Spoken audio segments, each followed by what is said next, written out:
Hello, Believe Nation. I started the Mentor Me series with the goal of trying to learn from people who've done a lot more than us by surrounding ourselves with them a little bit more than usual to get their ideas and wisdom and the way they think to help us break through our limiting beliefs and become the best version of ourselves. So today we're going to learn from Wayne Dyer on how to stay motivated. As Wayne is talking, if he says something that is really relevant and helpful to you, please leave it in the comments below and put quotes around it so other people can be inspired as well.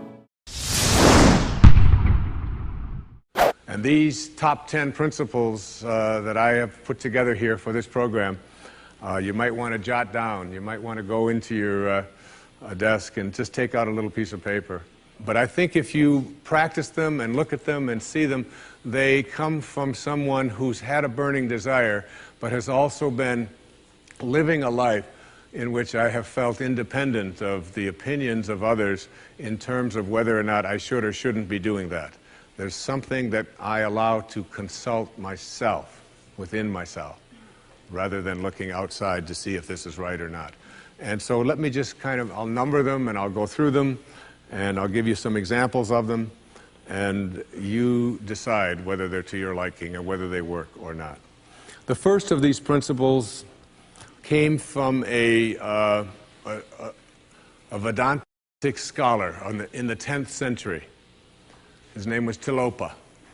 It's not exactly bestseller books, but it's the kind of thing that really excites me because I think of going back 1,000 years or 2,000 years and reading what some of the greatest minds had to say and how open they were to the potentiality that each and every one of us have for greatness. And this first principle says, as Tilopa put it, have a mind that is open to everything and attached to nothing. One of the central principles of my life is that no one knows enough to be a pessimist about anything. And that each and every one of us, when we close our mind to what is possible for us or what is possible for humanity, closes off the genius that resides and lives in each and every one of us. Having an open mind doesn't necessarily mean finding fault with all of the things that you've been taught by others. It means opening yourself up to the potentiality and the possibility that anything and everything is possible. So having a mind that is open to everything and attached to nothing really means finding within ourselves the ability to get rid of a trait that I find so common in the contemporary world. Do you know that most people that I meet spend their lives looking for occasions to be offended?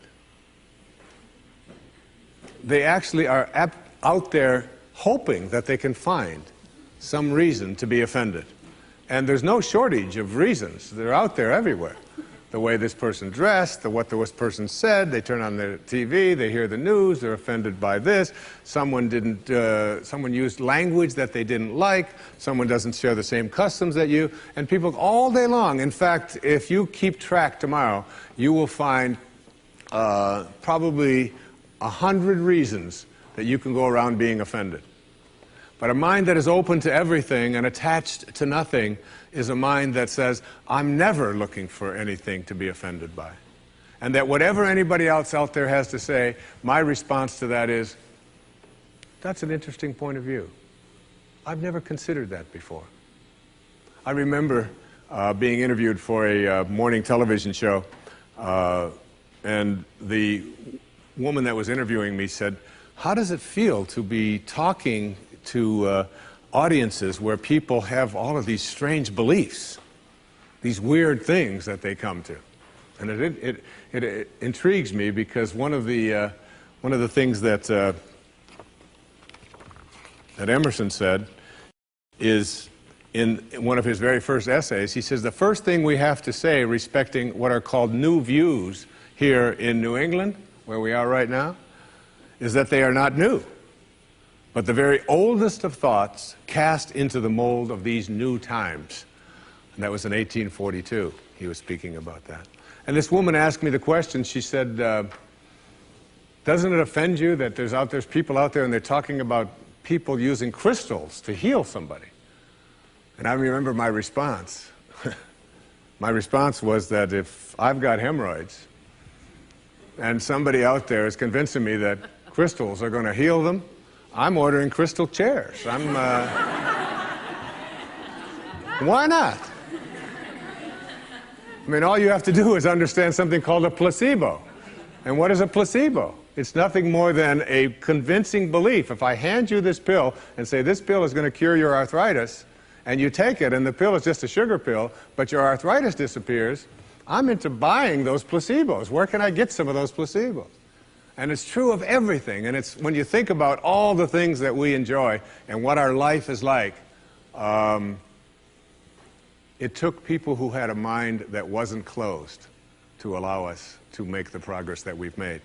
Progress is impossible if you always do things the way you've always done things. But the other word in this, what Talopa said, is be attached nowhere. Be attached nowhere. Attachment really means I am deluding myself into a belief that if I can't have or if I can't do this or that thing, then somehow I am going to become immobilized. So an open mind that is detached. In my most recent book, in A Spiritual Solution to Every Problem, I have an observation. And it's an observation from Anthony DeMello, a man I respect enormously, a priest, who, in The Way to Love, puts it this way. Here's a great test for your relationships, especially the relationships that you're in with those whom you love, not your children, but your spouses and your lovers and so on. Try this test on for size. 1, I am not really attached to you at all. I am merely deluding myself into the belief that without you, I will not be happy.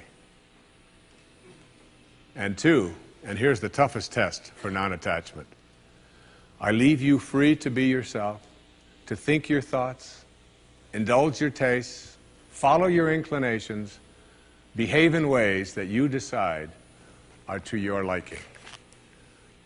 How's that for a challenge? And so what most of us do in our relationships and why they are not as successful as we would like them to be is that we become attached and we tell ourselves that if this person behaves in a way that I find offensive, then I can't be happy. I make my happiness, my fulfillment dependent upon those people that I love being what I think that they should be. And detachment doesn't mean being a victim. It just simply means I know that I can make my life fulfilled and happy by having a mind that is open to everything and attached nowhere. The second principle is a very simple principle. It says you can't give away what you don't have. Now, it sounds ridiculous, okay? But it's more than what meets the ear as you hear this. You can't give away what you don't have. People who are not good at giving away love can't give away love because they don't have it to give away. If I want to give you a dozen oranges, I can't give you those dozen oranges unless I go out and pick up 12 oranges someplace. Otherwise, all it is just empty rhetoric. And the same thing is true of virtually everything in your life. You can't give away love for others if you don't have love in here to give away. If what you have in here is contempt, if what you have in here is anger, if what you have in here is fear, then these are the things you're going to be giving away in your life. And I've often thought, and I really believe very strongly that there's a law, sort of a law in the universe. I call it the law of attraction. And the law of attraction is one that works like this. You get back from the universe, from the world, what it is that you put out there in the world. And if you're putting out there into the world that I am not worthy of attracting something beautiful into my life, that the universe will respond back to you with exactly that message. And there are people who come to me and who came to me for years when I had my own counseling practice and so on, and they would say to me, I just keep attracting the same kind of people, the same kind of events, the same kind of losers into my life. Why is that? Why do I keep doing that? And I keep attracting an absence of abundance. I just can't seem to attract abundance into my life. I'm always behind the 8 ball. I'm never getting ahead. And I suggested to them, I said, did it ever occur to you that that's the very kind of message you're sending out to the world and out to the universe? That the ocean of abundance is there. And you can go to that ocean of abundance and you can take a Mack truck and you can fill it up 20 times a day and take it out of there, and guess what? It doesn't impact at all the ocean of abundance. It doesn't even go down a zillionth of an inch. It's unlimited. Or you can go to the same ocean of abundance with a eyedropper, and you can just take this much out once a month and say, that's all that seems to be available for me. And the interesting thing for me is that when people go to this ocean of abundance, this unlimited world, all that I have is thine, it says in the holy books. All that I have is thine. It's all there for you. But if you believe inside that it's limited, that you can only get so much, that other people are going to get it before you do, then you'll find yourself creating that very same thing. And the even more interesting part about this, you can't give away what you don't have principle, is that if your message to the universe is gimme, gimme, gimme, which is a lot of people's message to the universe. I want this from you, I want that from you, please give me this, I have to have that. That's what their prayer is like, that's what their message is, you know, and they say, I want this from the universe, gimme, gimme, gimme. The universe's response back to that kind of a mentality is exactly the same. The universe will say right back to you over and over again, gimme, gimme, gimme. And you'll find yourself never ever arriving, but always being in a state of striving, always feeling as if you're being neglected, never feeling as if you have enough, always feeling as if you're being shortchanged, because you're constantly under the pressure to give, to get back what the universe is demanding from you. And the interesting thing about all of this, the irony of this, is that if you shift that and you say to the universe, to the world, how may I serve? How may I serve? The universe's response back to you is, how may I serve you? How may I serve you? And it's very intriguing. When you take your energy and your attention off of what you are demanding from the world, and instead saying, what can I give to the world?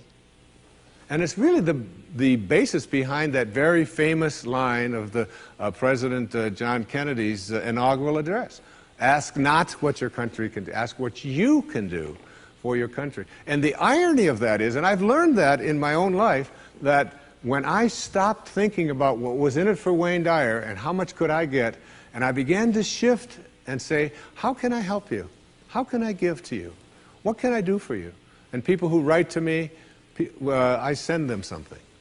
When I encounter somebody that needs help of some kind, I'm very often just giving that to them. And then I find that it just keeps coming back into my life.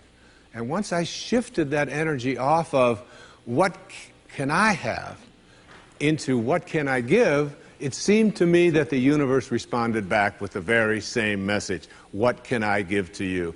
And the most incredible and wonderful and beautiful abundance has flowed into my life in every way that I can possibly think of. You can't give away what you don't have. So take a look at an inventory of what you do have. How much do you love yourself? How much kindness do you have in you? How much peace do you have in you? How much joy do you have in you? And if you're able to give that away as many times as you can in a given day, watch and see how much more of that continues to show up and come back in your life. Okay? The third principle is one of my very favorites.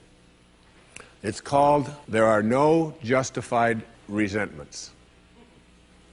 And this is a very difficult principle for many people to get, but one that I believe very strongly in. I was in a group one time of drug addicts and alcoholics. And I was one of the people that was a sponsor and leading this group. And the sign on the wall said, "There are no justified resentments in this group."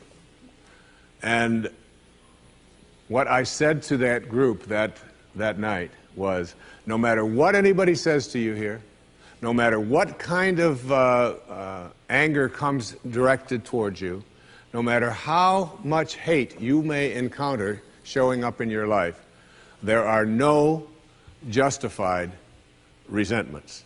Meaning that if you carry around resentment inside of you about anything or about anyone, and I'm talking about the person that you lent money to and hasn't paid you back, I'm talking about the person in your life that you feel was abusive in your life, I'm talking about the person who walked out on you and left you for somebody else, I'm talking about all of the things that you have justified in your heart and in your life that you have the right to be resentful about.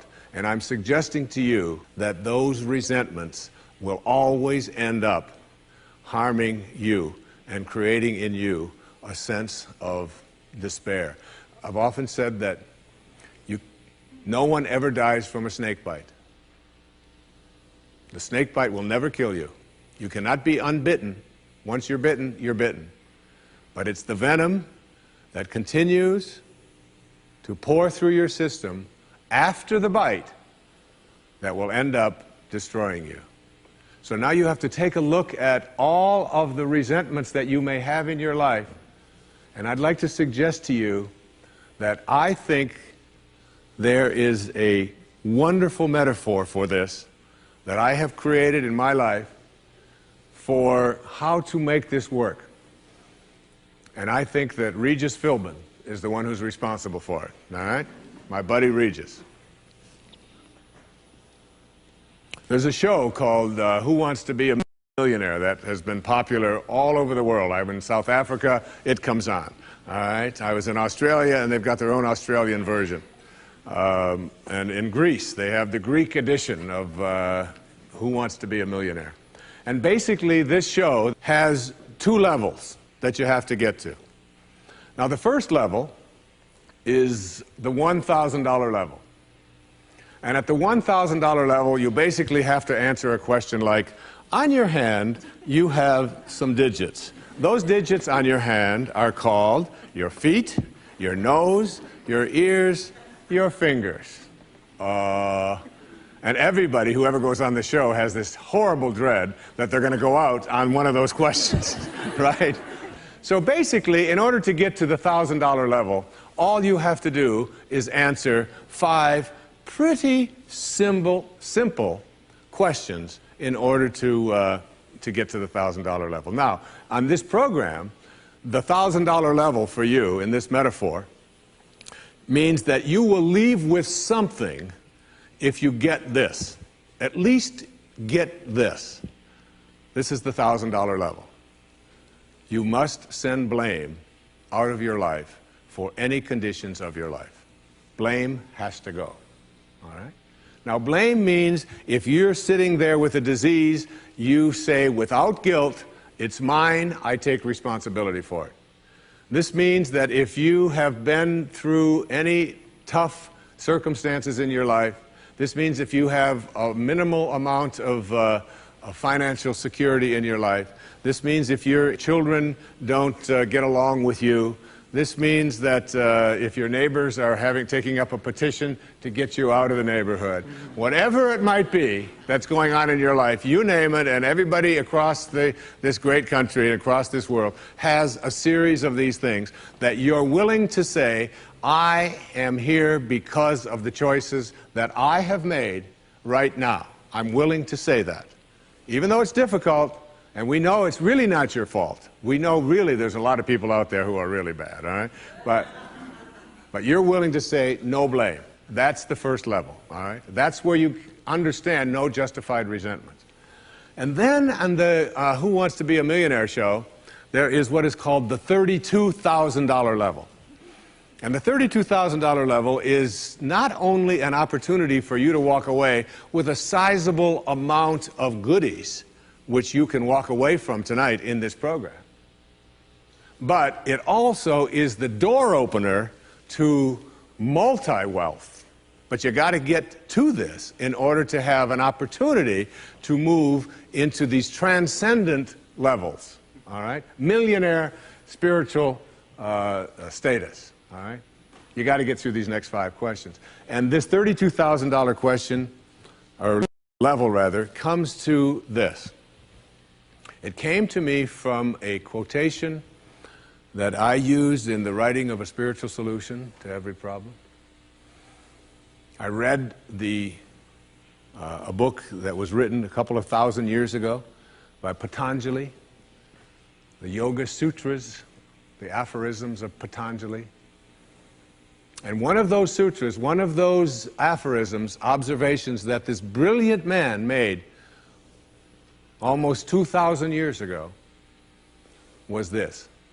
He said, if you become steadfast in your abstentions of thoughts of harm directed towards others, all living creatures will cease to feel enmity in your presence. Now this translates to blame, pretty basic, no more blame. I'm just not going to assign responsibility to other people for where I am, because now I have an opportunity to get rid of it. If I think someone else caused it, then I've got to wait for somebody else to change in order for me to get rid of it, and you might wait forever for that. But if I take responsibility for it, I can do something, including move on, which might be the most important thing to do. All right? But at the higher level, when there are no justified resentments, what you are doing is what St. Francis did, Francesco. What you are doing is you are at a place where you are sending love in response to hate. You are literally saying, no matter what comes my way, I am going to be steadfast in my abstention of thoughts of harm directed toward others.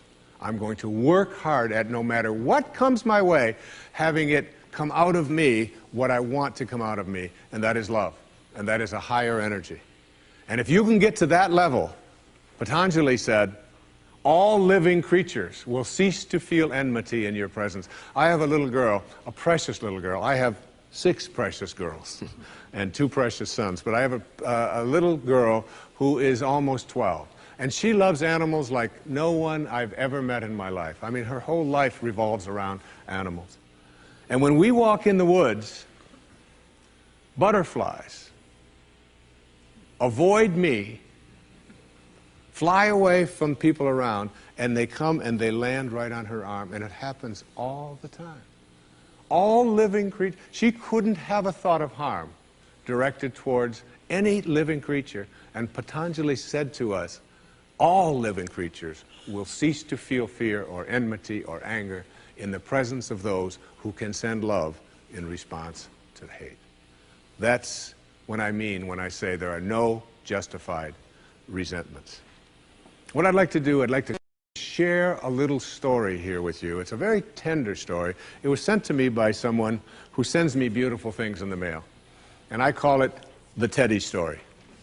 And I'd like to read this to you, if I can do it without tearing up. And this story illustrates this as well as anything I've ever seen. There's a story many years ago of an elementary school teacher. Her name was Mrs. Thompson. As she stood in front of her 5th grade class on the very first day of school, she told the children a lie. Like most teachers, she looked at her students and said that she loved them all the same. But that was impossible, because there in the front row, slumped in his seat, was a little boy named Teddy Stoddard. Mrs. Thompson had watched Teddy the year before and noticed that he didn't play well with the other children, that his clothes were messy, and that he constantly needed a bath. Teddy could be unpleasant. It got to the point where Mrs. Thompson would actually take delight in marking his papers with a broad red pen and making bold X's and then putting a big F at the top of his papers. At the school where Mrs. Thompson taught, she was required to review each child's past records, and she put Teddy's off until last. However, when she reviewed his file, she was in for a surprise. Teddy's first grade teacher wrote, "Teddy is a bright child with a ready laugh. He does his work neatly and he has good manners. He's a joy to be around." His second grade teacher wrote, "Teddy's an excellent student, well liked by his classmates, but he's troubled because his mother has a terminal illness and life at home must be a struggle." His third grade teacher wrote, "His mother's death has been hard on him. He tries to do his best, but his father doesn't show much interest, and his home life will soon affect him if steps aren't taken." Teddy's fourth grade teacher wrote, "Teddy's withdrawn and doesn't show up much interest in school. He doesn't have many friends, and sometimes he even sleeps in class." By now, Mrs. Thompson realized the problem, and she was ashamed of herself. She felt even worse when her students brought her Christmas presents wrapped in beautiful ribbons and bright paper, except for Teddy's. His present was clumsily wrapped in heavy brown paper that he got from the grocery bag.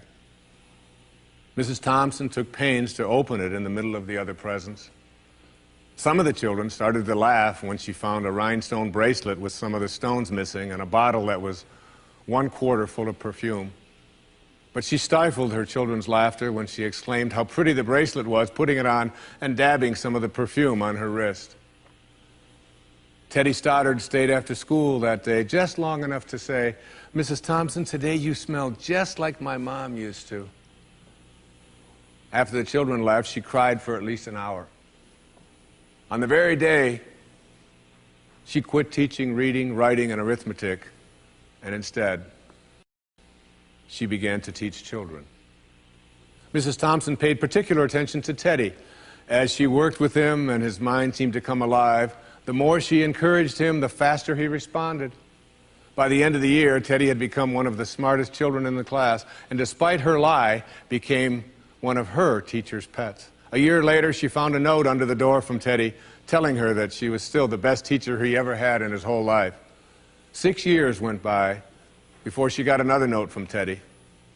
He then wrote that he had finished high school third in his class, and she was still the best teacher he ever had in his whole life. 4 years after that, she got another letter saying that while things had been tough at times, he stayed in school and stuck with it, and would soon graduate from college with the highest of honors. He assured Mrs. Thompson that she was still the very best and favorite teacher he ever had in his whole life. Then 4 more years passed, and yet another letter came. This time he explained that after he got his bachelor's degree, he decided to go a little further. The letter explained that she was still the best and favorite teacher he ever had, but now his name was a little longer. The letter was signed Theodore F. Stoddard, M.D. But the story doesn't end there. You see, there was yet another letter that spring. Teddy said he'd met this girl and was going to be married. He explained that his father had died a couple of years ago, and he was wondering if Mrs. Thompson might agree to sit in the place at the wedding that was usually reserved for the mother of the groom. Of course, Mrs. Thompson did, and guess what? She wore that bracelet, the one with the several rhinestones missing.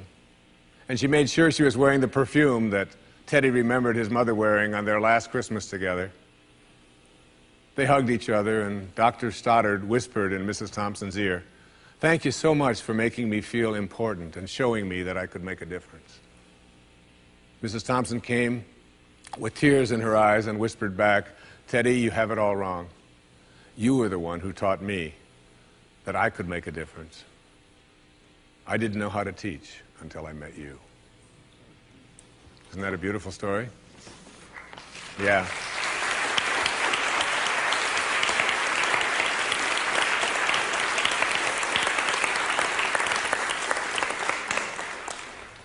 That symbolizes there are no justified resentments. work at reaching that $32,000 level. The place where the only thing you have to send is love, because that's what's inside. And that's the message of our greatest spiritual teachers. That's all they ever had to give away. The next principle I call don't die with your music still in you. And who better to quote than Thoreau right here in Concord when he talked about some of us hear a different drummer and we must march to the music that we hear. But all of you, everybody watching, everybody here in this beautiful parish, all of you have some music playing. And all of you have a heroic mission. There's no accidents in this universe. We all show up here with a purpose. There's an intelligence that is a part of everything and everyone, and all of us are connected to it. And too many of us are afraid to listen to that music and march to it. You out there, I know you have a book you wanted to write. I know there's a composition you wanted to compose. I know there's a song you want to sing someplace. Maybe you want to raise horses out in Montana. Or maybe you want to open up an ice cream shop on Cape Cod. Who knows what it may be. Maybe you just want to travel and see the world. Maybe you want to go into a relationship with someone but you've been afraid to, but your heart says it's the right thing to do. All of us feel something. And in Leo Tolstoy's famous novel, The Death of Ivan Ilyich, he asks this question that would be terrifying to me. He says, as he has his accountant from Moscow lying on his deathbed, contemplating the horror of this question, what if my whole life has been wrong? I've known what my music is. It's playing right now. As I stand here in front of you with these cameras and in this place, and as I sit down and write my books and tell the world what I know are my truths, I feel always completely on purpose and fulfilled. And no time will I ever come to the end of my life and say, what if my whole life has been wrong? Whoever you are, whatever that music is, however distant it may sound, however strange, however weird others may interpret it to be, don't get to the end of your life and know that you're going to leave and not have it played yet. Don't die with your music still in you. It's the message of the greatest teachers who've ever walked among us.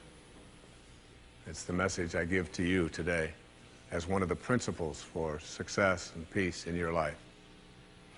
The next principle I call embracing silence. And embracing silence is not that I say this to you because it's so important to be quiet.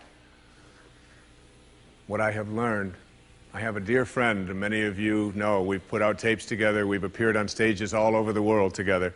He's like a brother to me. His name is Dr. Deepak Chopra, a medical doctor, and a dear and close friend. And whenever anything is going on in my family, if I'm having a problem with one of my children or in my own life, and if I call him up and I'll say, Deepak, or his wife Rita, I'll say, Deepak, what do you think I should do? He always has the same answer: meditate. I'll say, yes, Deepak, I understand meditate, but I said, what do you think? He said, Wayne, go deep inside and meditate. Always meditate. I'll say, will you put Rita on? Wayne, meditate. I say, all right. And you know, I've learned a lot in meditation. But what I know most about getting quiet and getting peaceful is this: that there's only one power in the universe, and it doesn't matter what you call it. You can call it soul, spirit, consciousness, God. You can call it Louise. You can call it anything that you want. But as Alan Watts said, you can't get wet from the word water. It's not what we call something that gives it its substance. And this one power, this one force that flows through everything and allows everything to be, is indivisible. You can't cut it in half. You can't divide it. It's one. It's knowing the one. And everything in your life is almost always given a division. Male, female, young, old, tall, short, black, white, good, bad, up, down. These are all dichotomies. These are all these splits that we all have in our lives. The whole physical world that we live in and are immersed in, it's always immersed in this division. I used to teach a course at St. John's University in New York, and I used to tell my students, when I was trying to teach this principle, anybody who can come to class and bring with them a magnet that only has a North Pole, I'll give you an A in the course. You don't ever have to attend another class. And no matter how thin they would slice that magnet, there was always the South Pole, because the physical world is made up of dichotomies. But we have to learn to fuse the dichotomies. And in fusing the dichotomies and blending the one, that's what silence does for us. That's why embracing silence is so powerful. Because no matter how many times you cut silence in half, it's like zero. You still only get silence. In Zen, they say it's the space between the bars that holds the tiger. And it's the silence between the notes that makes the music. These words that are coming out of my mouth right now come out of the silence.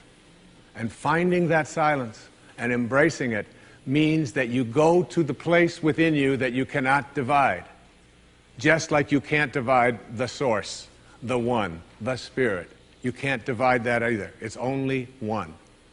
So when you go into your silence and you begin to practice meditation and you begin to make this a part of your life and embrace silence, what you discover is this is where you'll come to know your source. You'll make conscious contact with your source.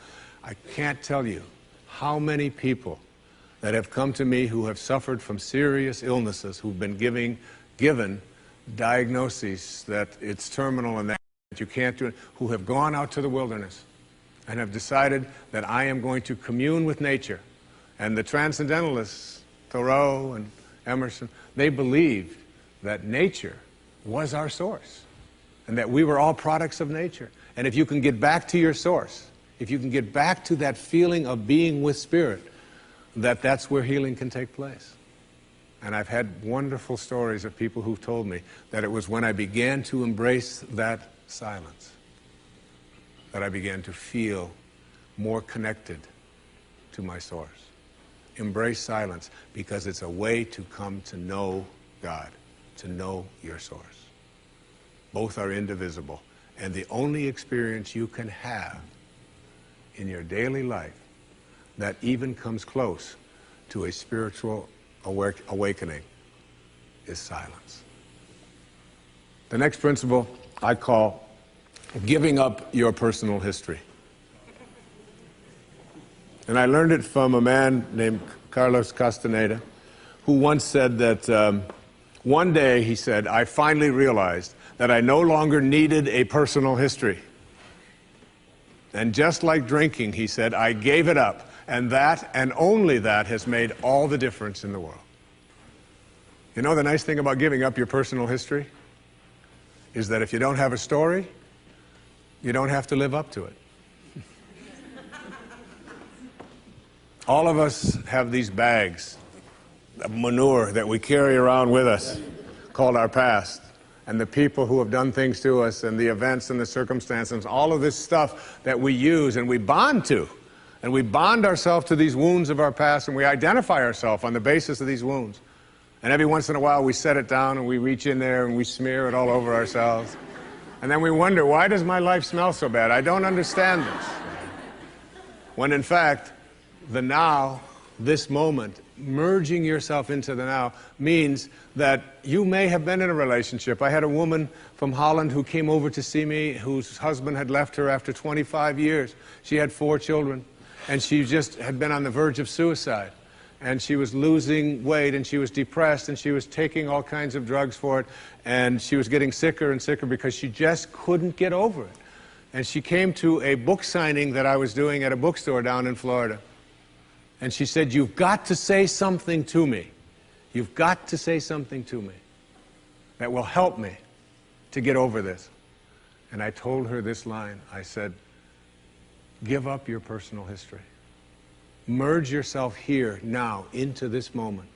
And those 25 years are something, if you want to understand how to do it, think of your past as, oh, this hat. And this is your past. Now, you can't just set this thing down over here and walk away from it and give up your personal history, because you'll always have it there to look back at. What you do is you pick up your past and you embrace it. You understand it, you accept it, as I had to go through these things that I had to go through in order for me to get to this place today, and the evidence for that is that I did. You don't need any more evidence. You did. And then you toss it. You toss it. You embrace it, and you toss it. And you merge into the now by giving up your attachment. And some of you have heard me use the metaphor of the wake. Alan Watts talked about the wake is not what drives the boat. The wake is just a trail that is left behind. That's all it is. And so is the wake of your life. And the wake doesn't make the boat go, and neither does the wake of your life the reason why your life is going in the direction that it is. The wake is a trail that is left behind, and it's an illusion to believe that it is the cause of your suffering or your struggles or your difficulty. Give it up. Let it go. Embrace it, understand it, get help doing that if you must, and then move into the now. The next principle I call, it's from a line of Albert Einstein. He said, you can't solve a problem with the same mind that created it. In order to work at solving these things called problems in your life, you have to change your mind. It is your mind where they live. It is your mind that created them. There is where you experience them. They're all illusions. You must change your mind. Literally rewrite your agreement with reality. One of the things I had said earlier is that one of the most difficult things to do in the world is to admit that you were wrong. Admitting that you were wrong is nothing more than saying, I have been making choices with my mind that have created things in my life that are not working. And I no longer intend to continue making those choices. I was wrong. You don't have to make a declaration of it. You don't have to go out and feel guilty about it. You just simply say, it didn't work. The relationship that I was in before, I behaved in these ways. I didn't realize that it wasn't working for me. Now I do, and this is where I choose to be now. The secret of a successful relationship is, to me, understanding that you put your attention and your energy in a person on what you love rather than what you don't love. Robert Frost said it so beautifully. We love the things we love for what they are. For what they are. Not for what they ought to be, not for what they used to be, but for what they are. So when you look into the eyes of a person you're in a relationship with, whether it's your children, you catch them doing things right as much as you possibly can. That's oftentimes takes a lot of hunting, but you'll find it. And when you think that my relationship isn't working, remember, it's in my mind. What am I thinking about that person? And if I could just change my mind and put my thoughts on what I love about this person and keep them there, that makes the relationship flourish. And there are people who go through their entire relationship history with no anger, no hatred, no bitterness, and only love. The next principle is, I call it treating yourself as if you already were what you would like to become. In other words, you get out in front of your life and you see yourself as having already what you know you'd like to have and deserve to have. My children know how to do this perfectly. I have a daughter who wanted a prom dress, and the prom dress was way outside the budget that I thought a prom dress should be. Well, I thought a prom dress shouldn't cost over $20, so I do have a problem, right? But I upped it to somewhere around $250. I don't know how much, whatever. To me, it was still more than I paid for my first house, okay? But at any rate, she called and said, Dad, this is the only prom dress I could wear. I've got to wear this prom dress. If I don't wear this prom dress, it's just on and on and on with this wonderful. You know, I saw a wonderful book about how to raise teenage daughters. The title of it is Get Out of My Life. But first, drive me and Cheryl to the mall. All right, that's the actual title. It's a good book. And so I told Serena, I said, it's just beyond the budget. I've got a certain amount of money that I'm willing to put for it. And she said, but I've already seen myself wearing it. I've already tried it on. I have a picture of myself in the dress in my living room, and I've already showed it to the guy who was taking me to the prom. I mean, it was this whole thing about, and she already saw herself in it. I said, well, if you see yourself in it, then you're going to have to also see yourself as earning the difference between what I'm willing to pay. And she drew up a contract. She went onto the computer, and on the background of the computer, you know, where they have these little background things they put on, there was 500 pictures of the dress, all right? And she signed a contract and said, I'll babysit, I'll do this, I'll do that, and I will pay the difference. And she did, and she wore the dress, because she understood that you treat yourself as if you already are what you'd like to become. There's a genius in you. You have to treat yourself as if you already were that genius. There's something you're completely capable of. See yourself as already there. Then you'll act upon those thoughts, because the ancestor to every action, said Emerson, is a thought. The next principle is called treasuring your divinity. Treasuring your divinity. There's a wonderful observation that I saw from Emerson in Self-Reliance. It's about trusting your divinity, knowing that you are connected to your source, knowing that you are a divine creation and that there are no accidents. He said, a man should learn to detect and watch that gleam of light which flashes across his mind from within, more than the luster of the firmament of bards and sages. Yet he dismisses without notice his own thought, because it's his own. In every work of genius, we recognize our own rejected thoughts. They come back to us with a certain alienated majesty. We often reject our thoughts, and we see the things that we think of as grand and as genius, and we reject them because they're our own. Treasuring our divinity instead of being terrified of it. Knowing that I am always connected to my source. There is no way that I cannot, because it is in you, and I am in you, and you are in me, and you can never be separated from it. There is no place that this source is not. It grows everybody's fingernails. It beats everybody's hearts. It digests everybody's foods. It opens all the flowers, and you're always connected to it. And finally, the last principle I call wisdom is avoiding all thoughts which weaken you. You know, every thought has an energy, just like everything else in the universe. And if you have a thought of shame, it will weaken your muscles. And what is your heart but a muscle? If you raise a child to believe in shame and feel ashamed of themselves, every time they think that shameful thought, they will be weakened. And if you have a thought of fear, and if you have a thought of stress, and you have a thought of anguish and anxiety, all of these thoughts and many more are the thoughts that will always weaken you. When you are having a thought that you know is disempowering you, shift it. Shift it to one that is empowering rather than disempowering. And the thoughts that empower are thoughts of neutrality and willingness and love, and ultimately thoughts of divinity. And when you see a troubled person who is out there struggling at the highest level of unity consciousness or God consciousness or spiritual consciousness, you recognize yourself in all that you see. There, but for the grace of God, go I. And I am connected to that person. Changing your thoughts. I appeared on the Tonight Show many years ago, several times, quite a few times. And I remember coming home from the Tonight Show, and I was walking along the beach, and they had taped the show the night before, and I was out for a walk, and a woman who lived in the Northeast stopped me, and she said, "Didn't I see you last night on the, how could you be here?" I said, "Well, I flew the red eye, and I was walking along." And she said, "You know, we're moving down here." She said,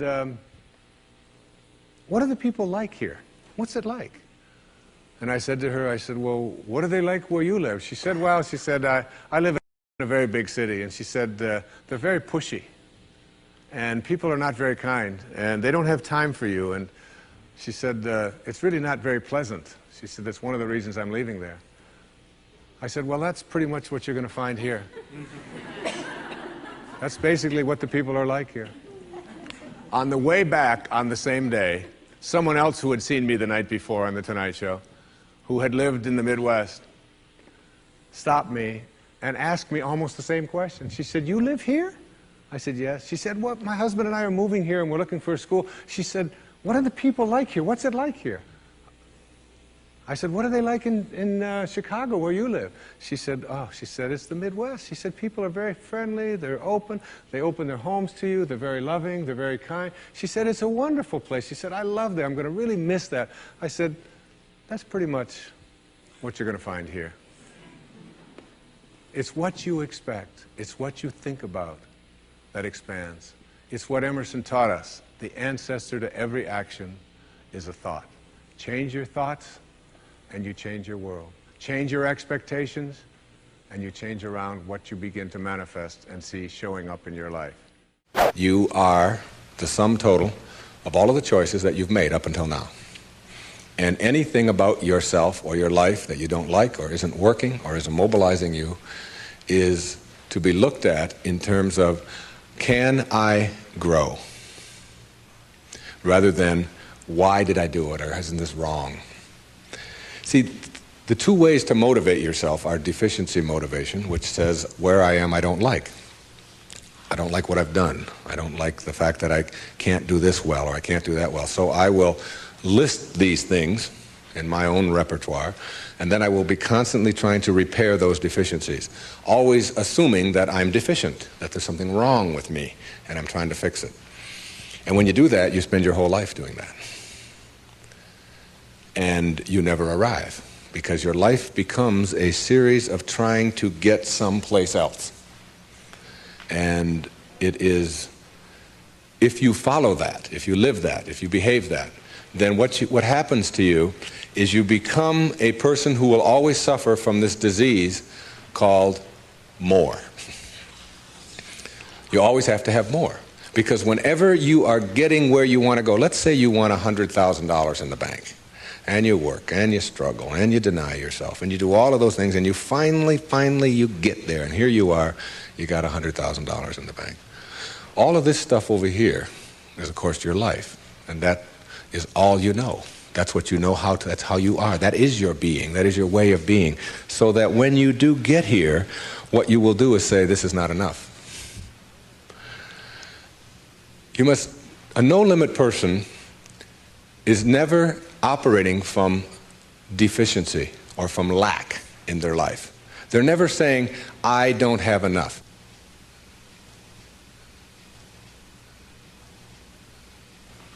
You see, you're never going to get enough. You already are everything.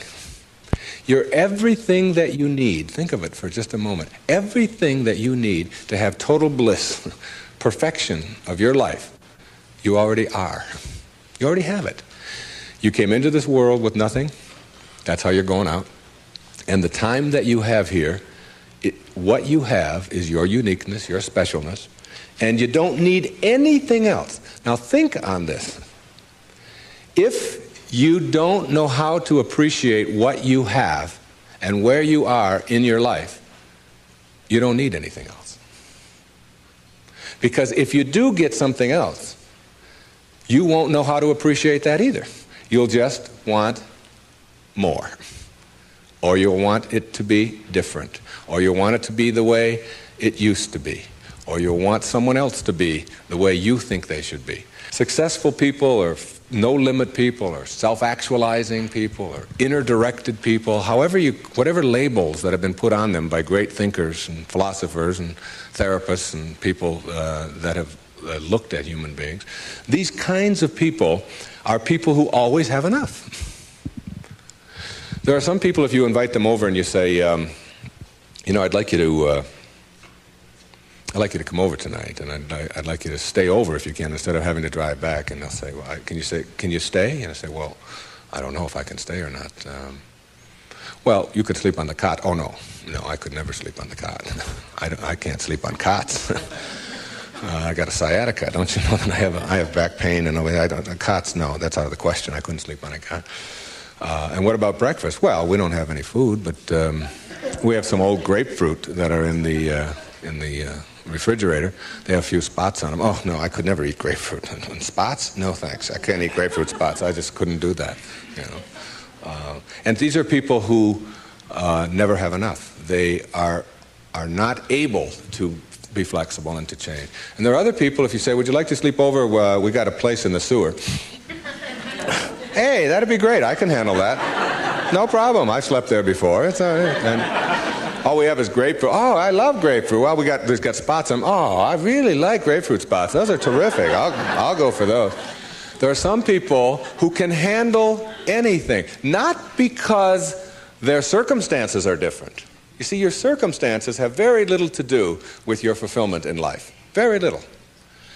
It's how you're approaching your circumstances. It's your attitude towards your circumstances that make all the difference in the world.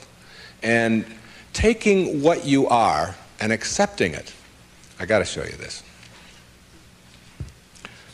I don't know if the camera can get this.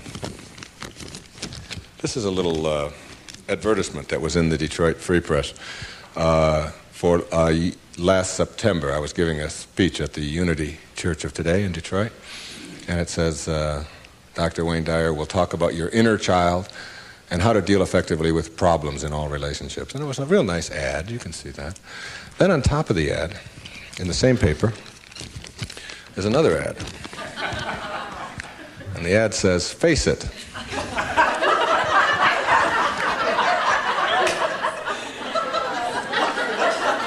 Right on top of my ad, there's no hiding from hair loss. And they got a picture of a guy with a box over his head. And they have a before and after guy there. And the after guy looks like he's just found fulfillment. And it says, you can't run and you can't hide. Hair loss is a problem, and unless you take action, it will continue. Now, we've got to look at this in terms of what I can do with this and how I can handle this. See, my daughter helped me with being bald a long time ago. She said, Dad, you're not really bald. Don't think of yourself that way. She said, you're just about this much taller than your hair. That's all. Just sort of a nice way to look at it, too. I just sort of outgrew my hair. I sort of transcended my hair, if you will. All right? No limit people are human beings who take what they are and accept it.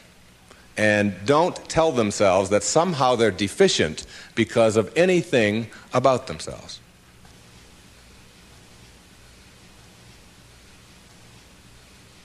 This is a very crucial concept for me and for virtually all of us. It's this idea of taking your life in your own hands and being the kind of person that you choose to be, and understanding that everything that comes your way is an opportunity, is a blessing. And it wasn't until I learned how to celebrate virtually everything that came my way that I was able to transcend it. You see, everything that was given to us by God, whatever that is perfect.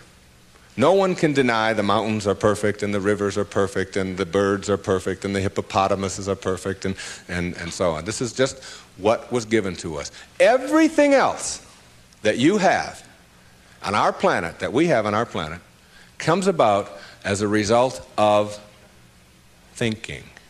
Thinking. Thought makes it so. All right? This microphone comes about as a result of thinking. Somebody imagines it. Somebody then tells somebody else about it, and it creates it. The dress that you're wearing, this shirt that I'm wearing, the shoes that you have, the stage, these cameras. Everything that you see that wasn't given to us was created by man as a result of the way that we think, So what gets inside of us as a cell comes about as a result of the way that we choose to think in our lives. Very important principle to understand. Because once you get a hold of thinking, and that it creates everything that you have in your life, you can change and make it as absolutely perfect as you want it to be, because thought makes it so. Creative visualization is what we're talking about here. The imagery, or the image that you have of anything in your life, is really like mental behavior. It's like going out and practicing. If you go out and practice with a basketball, shooting free throws over and over again, that's physical practice. Imagery is mental practice. It's mental behavior. When you have an image that you can succeed at something, when you have an image that you can do it rather than that you can't do it, when you get into your car and you have an image that you're going to find a parking place rather than that there'll be no place to park, so you're not looking for no place to park, you will start acting on the image that you have, very much like you will start acting on the practice that you have when you're shooting baskets or when you're hitting a forehand or working on your soup or anything else that you're doing. Bucky Fuller, who I served with on the Hunger Project Advisory Council for 9 years, who died not too long ago, said that 99% of who you are, you can't touch, you can't see, you can't smell. 99% of you is untouchable, unsmellable, invisible. It is what Ken Kais has called your conscious awareness. It's what looks out behind those eyeballs. What is that? It isn't cells. It's some kind of conscious awareness that you are. And make no mistake about it, you've occupied a whole lot of bodies already. Now, this is not reincarnation talk. Although, I don't know about this reincarnation. People ask me if I believe in it. I said, well, I taught in a junior high school in the inner city of Detroit for 4 years. And I saw those dead bodies come to life every day at 3 o'clock. So I believe in reincarnation, all right? Now, if 99% of who you are, you can't touch and you can't feel and you can't smell, then what is it? Who is it? Where are you? What is this thing called your essence or who you are? And where does it go? Now think of this. You were in a body. I have a little baby girl who's 11 months old. And we were all in a body that size. Well, it's only a body about this big. Got fingers only this long. You know? Got tiny, tiny little parts all over the place. I mean, she's only this tall. Now, is that her? Is that her essence? Because I have other children who are much older, and I am much older than that, and I can remember being 3 and being in a different body. Still me, still my essence there, different body, totally different, doesn't even look anything like when I was 11 months old. And then I was 13 and had a funny body at 13. But still my essence was there in a whole new body. Hairs growing all over the place that I didn't understand, all kinds of things happening to it, you know. Then hairs falling out of it later on, you know. Looking at those hairs that fall out and say, what held it in yesterday? You know, I don't know. I don't even understand that, okay? And so it's like who I am has been in many, many bodies already, all right? And that essence, you see, everything on our planet that is alive can never die. It can never die. Life doesn't die. It just transforms. It just moves on to new places and new ways of being. New ways of being. And the way of being that is the most transcendent of all is this way that comes from seeing yourself as love and only having that to give away.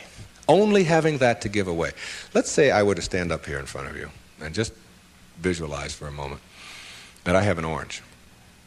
And I take this orange and I squeeze it as hard as I can squeeze it, okay? What's going to come out? Juice. What kind of juice? Orange juice. Apple juice, any chance? Once in a while? Come on, now and then. A little mango juice come out of an orange once in a while? No mistakes, right? Never, no matter what. Next question. Everybody passes. These are easy, okay? Why? When you squeeze an orange, as hard as you can squeeze it, does orange juice come out? Because that's, not because it's an orange, because that's what's inside, isn't it? On our planet, when you squeeze something, what comes out of it is what's inside. Not too difficult, all right? Does it matter if your mother squeezes the orange? Does it matter what instrument she uses? Does it matter if you just had your period and then you squeeze an orange? Does it matter if your boss squeezes it? How about if your kids do it? Your kids squeeze an orange. Does it matter? Does it matter what time of day? Suppose they do it at noon, all right? How about at 4 in the morning? Does that matter? Whenever you squeeze an orange, the only thing you get out is what's inside, right? No arguments. Same thing works for you. Same principle works for you. It's a principle of the universe, all right? Someone squeezes you. That is, someone puts pressure on you. Someone says things about you that you don't like. Someone puts attention on you, whatever. Your boss says something to you that you don't like. And out of you comes anger. And out of you comes hatred. And out of you comes fear. Or out of you comes stress. Or out of you comes tension. Why? Is it because of your boss and the way they squeeze you? Never. Is it because of your mother? I mean, she really can be a pain sometimes, right? Is it because of your children? No. What comes out of you always when someone squeezes you is what's inside. This is the vital principle of being a no-limit person. It's so crucial to get this and understand that. That if you have any hatred in your heart for anyone in this world, or any anger, or any fear, or any of those things, it has nothing to do with the rest of the world. It only has to do with what you put inside. Now, how does what gets inside of you get there? That's the key. How does it get there? As you think. Only as you think. You see, there's no anger in the world. There's no stress in the world. There's no tension. It's perfect. We've already established. It's a perfect place. It works just fine. It's all flowing the way it's supposed to flow. The evidence for it is, it is. That's all the evidence you need. Just look around you. Everything out there is a miracle. Everything, including you. There are no mistakes. It's all perfect. And everything that happens to you in your life, whether it's a trauma, whether it's a disease, whether it's somebody treating you in a certain way, there's a lesson in all of it. No-limit people understand the lesson in life and therefore celebrate the lessons.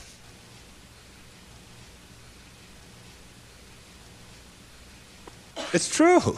And when you get to that point in your life where you're not cursing the things that come your way and blaming the things that come your way, and particularly blaming it on somebody else, and you hear it all the time. She hurt my feelings. How's that possible?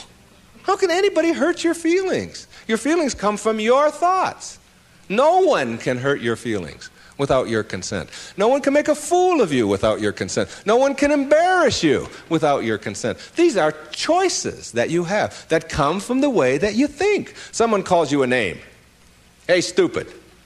And you turn around.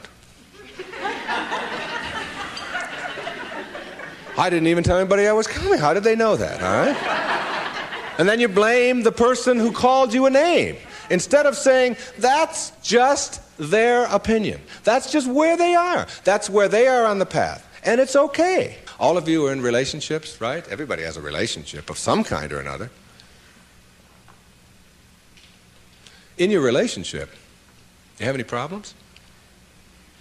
Any of you have a relationship and you don't have any problems? I'd like you to take this microphone. I want to sit down and listen to you. Everybody in a relationship has problems, don't they? Right? Now, when you say, I'm in a relationship, I got problems. Therefore, there's something wrong. Something's really wrong, all right? Now, if you're in a relationship and you have problems and something is wrong, you got to call in a consultant, right? You got to call in somebody to help you with the problems. You don't want the problems to go on. Who are you going to call in? You only got yourself. That's all you got. You might get a therapist once in a while, but they got worse problems than you do. The only consultant who can help you with your problems is you. And who is that consultant that you're calling in? We've already established that there's something wrong with that person, right? Something wrong. So now you're going to call in a disabled person to deal with your problems in your relationship, right? Now this is a really sick approach to curing your problems. You got somebody who says, we got a problem, you don't talk to me and I didn't talk to you, and you came home late last week and this week I called you and you didn't call and I was supposed to call you and then you didn't do it, and how can you do that? Now this is the consultant you're calling. Excuse me, would you come in and help us? I don't know if I can help you or not. I didn't come home. That's the person you got to deal with your problems. All right? Now what you can do is you can change all of that around. You can say, I'm in a relationship. We got problems. There's nothing wrong with that. That's the way things are. You know, my problem is that you are different than I am. And you think differently than I do. And you behave differently than I do. And you smell different than I do. And you have all of these attitudes over here that I don't have. Nothing wrong with that. That's the way it is. When two people get together in a relationship, you don't have two people becoming one. If you do that, then what you end up with are two half persons. Who wants a half a person in a relationship? You always are single. Even if you're married and and involved in a relationship forever, you're still always single. You're still always you. Your unique, special, perfect self that is not trying to love, but who is love, who lives love, who is being love. The same as if you pray to God and say, God, will you please help me with my problems? And want God to do it for you. Never happen. You've got to be God, not be afraid to carry God around inside of you. If you want to get healed, you have got to understand that you're not going to get healed if you are asking someone else to heal you. And ask any doctor that you know, any surgeon particularly, who's taking somebody into surgery, and ask them which person has a better chance of living, of surviving, say, serious surgery. Is it the one who has a will to live, or is it the one who's just given up? And the surgery and the cases are exactly the same, all right? But the person who has that will, which we can't define, you can't go out and get a bucket full of will and bring it in there. It's an attitude, it's an approach, it's a belief, all right, that you can do something. And when you have that belief about yourself, then you've got so much better opportunity to be well in your life. And a belief is everything. I don't know if you've ever thought of that. I watched a little girl, 5 years old, learning how to swim. And she's holding on to the edge of the pool, and she wants to get over here to the steps. And it's just 5 feet or 6 feet, and she'll let go, and then she'll hold on again. And she'll let go, and she'll hold on again. And finally there comes a time when she lets go and goes for it. Okay? You've seen this with your children, and what you ask yourself is, in the moment before that when she was holding on, and then look at the moment afterwards, does she have any different skills? What's changed? Yeah, the skills she didn't have any new skills. She didn't learn any skills in that second. What she has is a belief that she can do it. And when you believe it, when you really just believe that you can do it, that's what allows you to swim. And when you think about it now, do you know how to swim?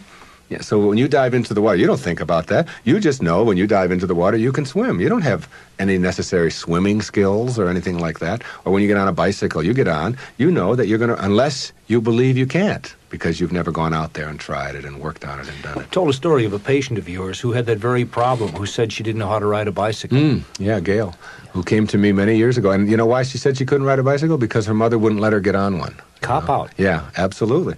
And she had these beautiful big white teeth, and her mother had always told her you could fall and break your teeth, and I wouldn't want that to happen to you. So here she was now in her 30s, and telling me that she couldn't ride a bike, and she was in therapy. And I said to her, okay, let's go. She said, go? Where are we going? I said, well, I've got a bicycle downstairs, and I'm going to show you how to ride a bike. I'm going to have you teach yourself how to do this. And she said, look, I didn't come here to pay you the kind of money that I'm paying you to have you teach me how to ride a bicycle. I came here to find out why I can't. I said, oh, well, you're going to need another 30 seconds of therapy, easy, okay? The reason you can't is because you never got yourself on a bicycle. And until you do, you never will know how, and you just believe that you can't. Oh, that's the end of that. There's no more to talk about that.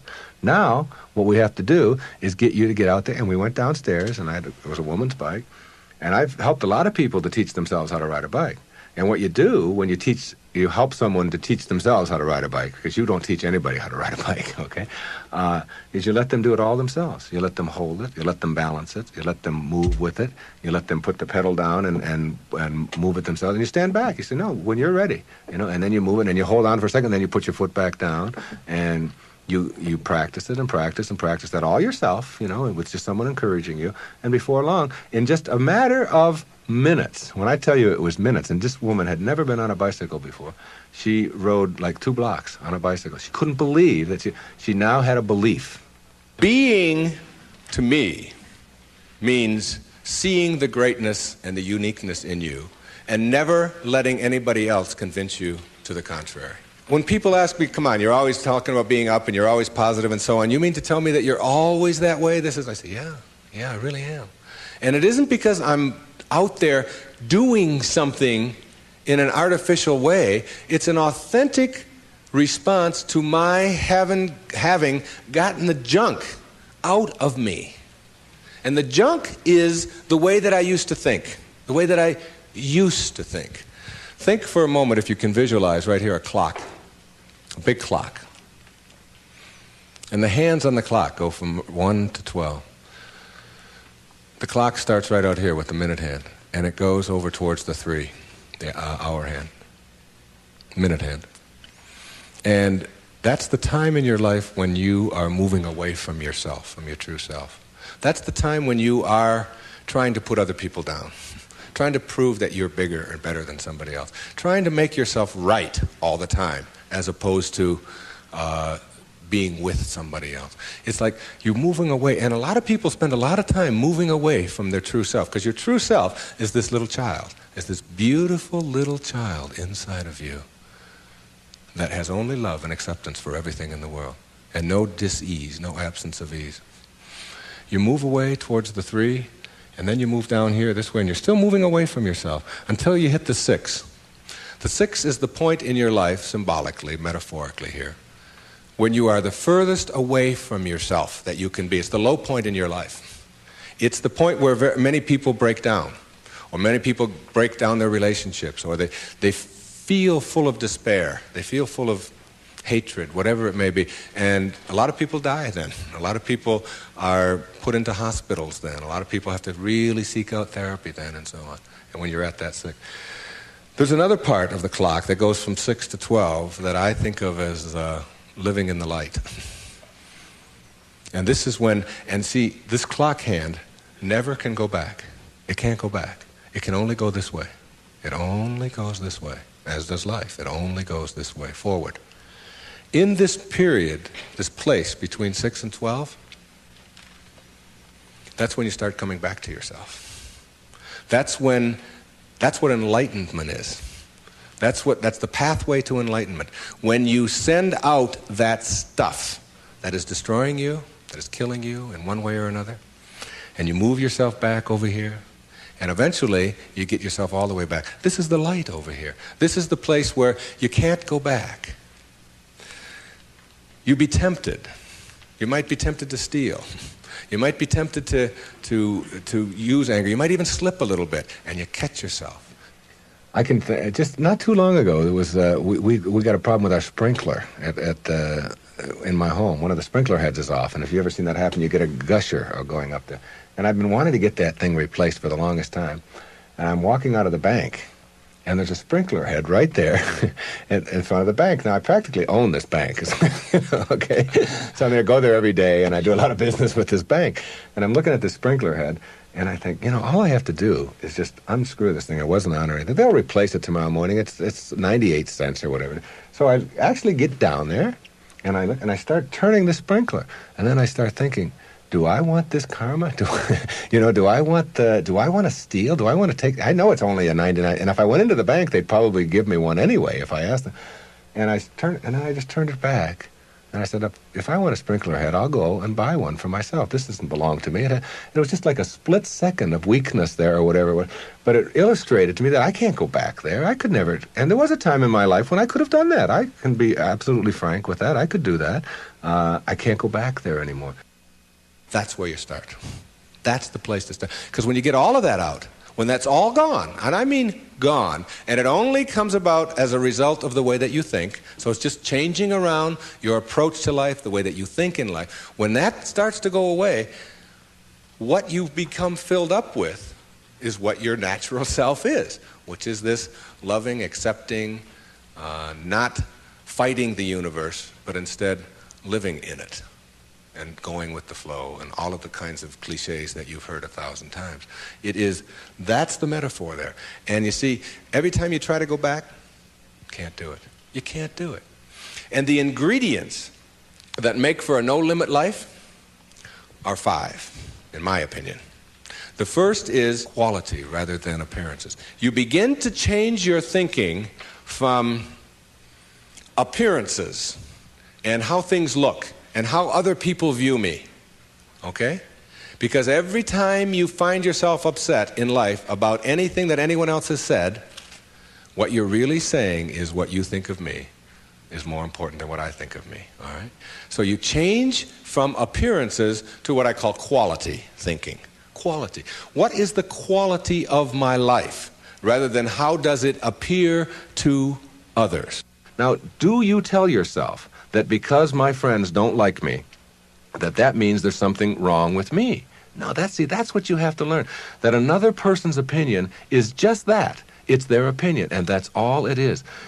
Every time you are upset, or your children are upset, because of what somebody else says about them, including their peers, what you are really saying in that moment, and this is really important, what you're saying is, what you think of me is more important than what I think of myself. And you must never give anybody that kind of power and control over you, because they will always have it.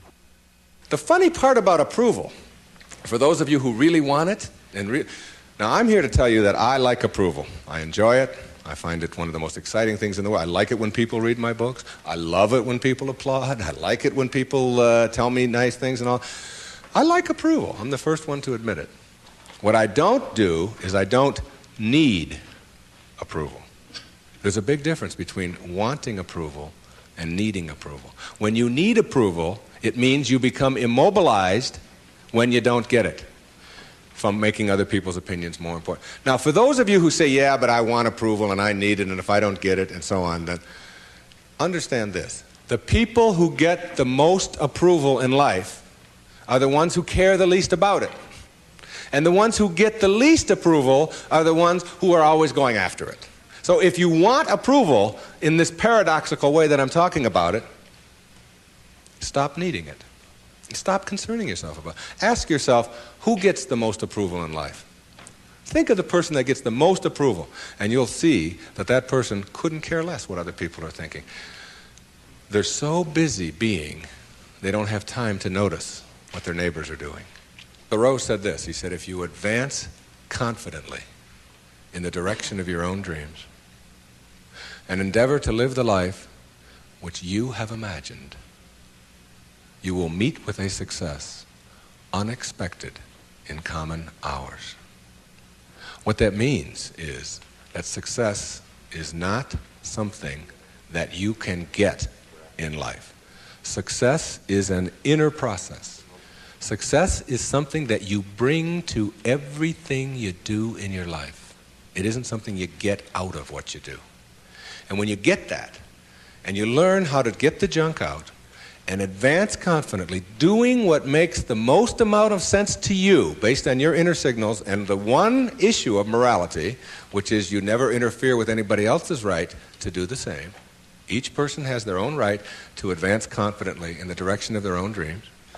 And when you violate that, you're violating the principle of the universe, the essence of the universe, which is cooperation and harmony. Then success will begin to chase you. And it will come into your life and arrive in your life in amounts that you never dreamt of before. That you never dreamt of. Things will start happening to you that you would never imagine before. I'm working on a book right now that's going to be called You'll See It When You Believe It. And when you start believing in some of these principles, you'll start seeing things that you were blind to for so long. When you were back here in the 2 and the 3 and the 4 and the 5, when you were moving away from yourself, as long as you're moving back towards your universal essence, your harmony with yourself, your cooperation with the rest, things will start happening in ways that you never dreamt of. Jung called it synchronicity. And it's a term that we use to explain how unexplainable coincidences sort of happen in our life. And how come these things happen? I'm going to share a couple of those with you before we leave.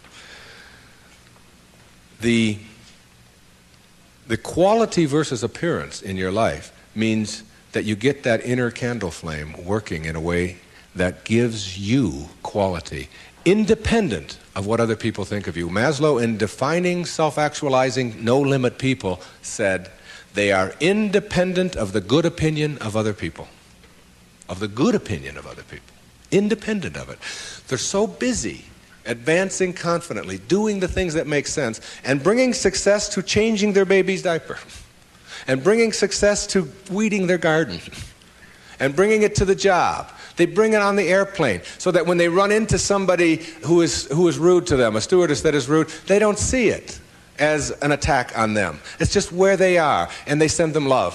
Help them a little bit, you know. They're kind. When somebody wants to get in on the freeway, and they're one old temptation when they were on the 1 to the 6 side was to say, oh yeah, nobody's getting in front of me, I'm getting there first. It's like they slow down a little bit. They don't have all that type A stuff of having to beat somebody else and having to defeat somebody. It's a new way of being. It's a way of quality where your harmony allows you to cooperate, and you are a part of what this whole thing is about. New way of being, quality rather than appearances. Another new way of being, very important. Living your life on ethics rather than rules. Ethics rather than rules. All these rules, all these ways of having to do things, somebody else dictates to them. Do you know that some of the most immoral acts in the world have been perpetrated in the name of the rules? These are the laws. What do you think Nazi Germany was all about? Everybody doing all these horrible things to other people. I'm only doing my job, was the defense we all heard at Nuremberg. I was just doing my job. If it's an immoral rule, it's immoral to obey it. And self-actualizing people, as Maslow tells us, have rules inside of them that they could never obey, never disobey, ever. And they have to do with ethics, how you treat people. How do you think we get to where we are now? You know who Rosa Parks was? The woman in the South, the black woman in the South who said, not today, I'm not going to the back today, no way. I know what the rules are. The rules were all over the place. If you needed a reminder, there were signs every place, colored in the back, white in the front. And she said, no, I'm sitting here. And that made all the difference. Ethics, not rules. When your children start disobeying rules that need to be disobeyed, don't be surprised. When I was in the service, they had a policy on Guam, where I was stationed, which would not allow the Guamanian civilians to shop in the PXs and the Navy exchanges. But they did allow all other civilians to shop in the Navy exchanges and PXs. But if you were Guamanian, that is, if your skin was dark and your eyes were shaped a little different, then you couldn't. A clear, outright violation. I was a serviceman. I was in the Navy. I was a communications cryptographer. They had a newspaper in the Guam Daily News, and it said, an invitation to speak your mind. And it was a letter writing contest. And they offered $75 to the first prize winner. $75? This was 1961. That was a fortune to me. That was a month's pay in the Navy at that time, almost. So I entered the contest, and I knew I would win it. I had already written a novel at that time. A whole novel I had written while I was on Guam. I knew it wasn't going to be a contest. I felt sorry for the other people entering it. I knew I was going to win this.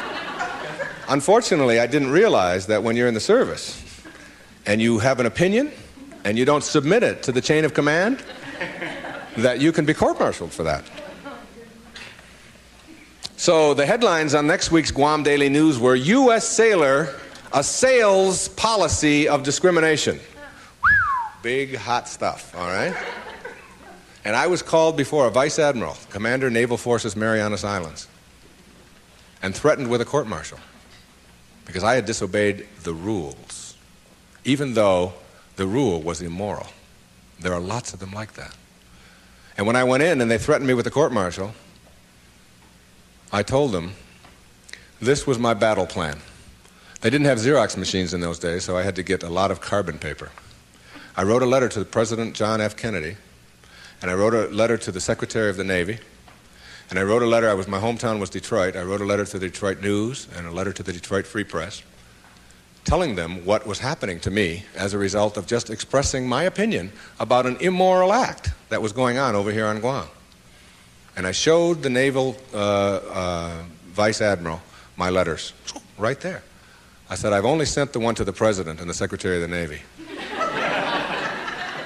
These letters go to the newspapers across the country. There was one there to the New York Times as well, and the Los Angeles Times. It was, and I just spread them out before him. I said, if you court-martial me, or punish me in any way for this, then what's going to happen is the world is going to find out about this policy.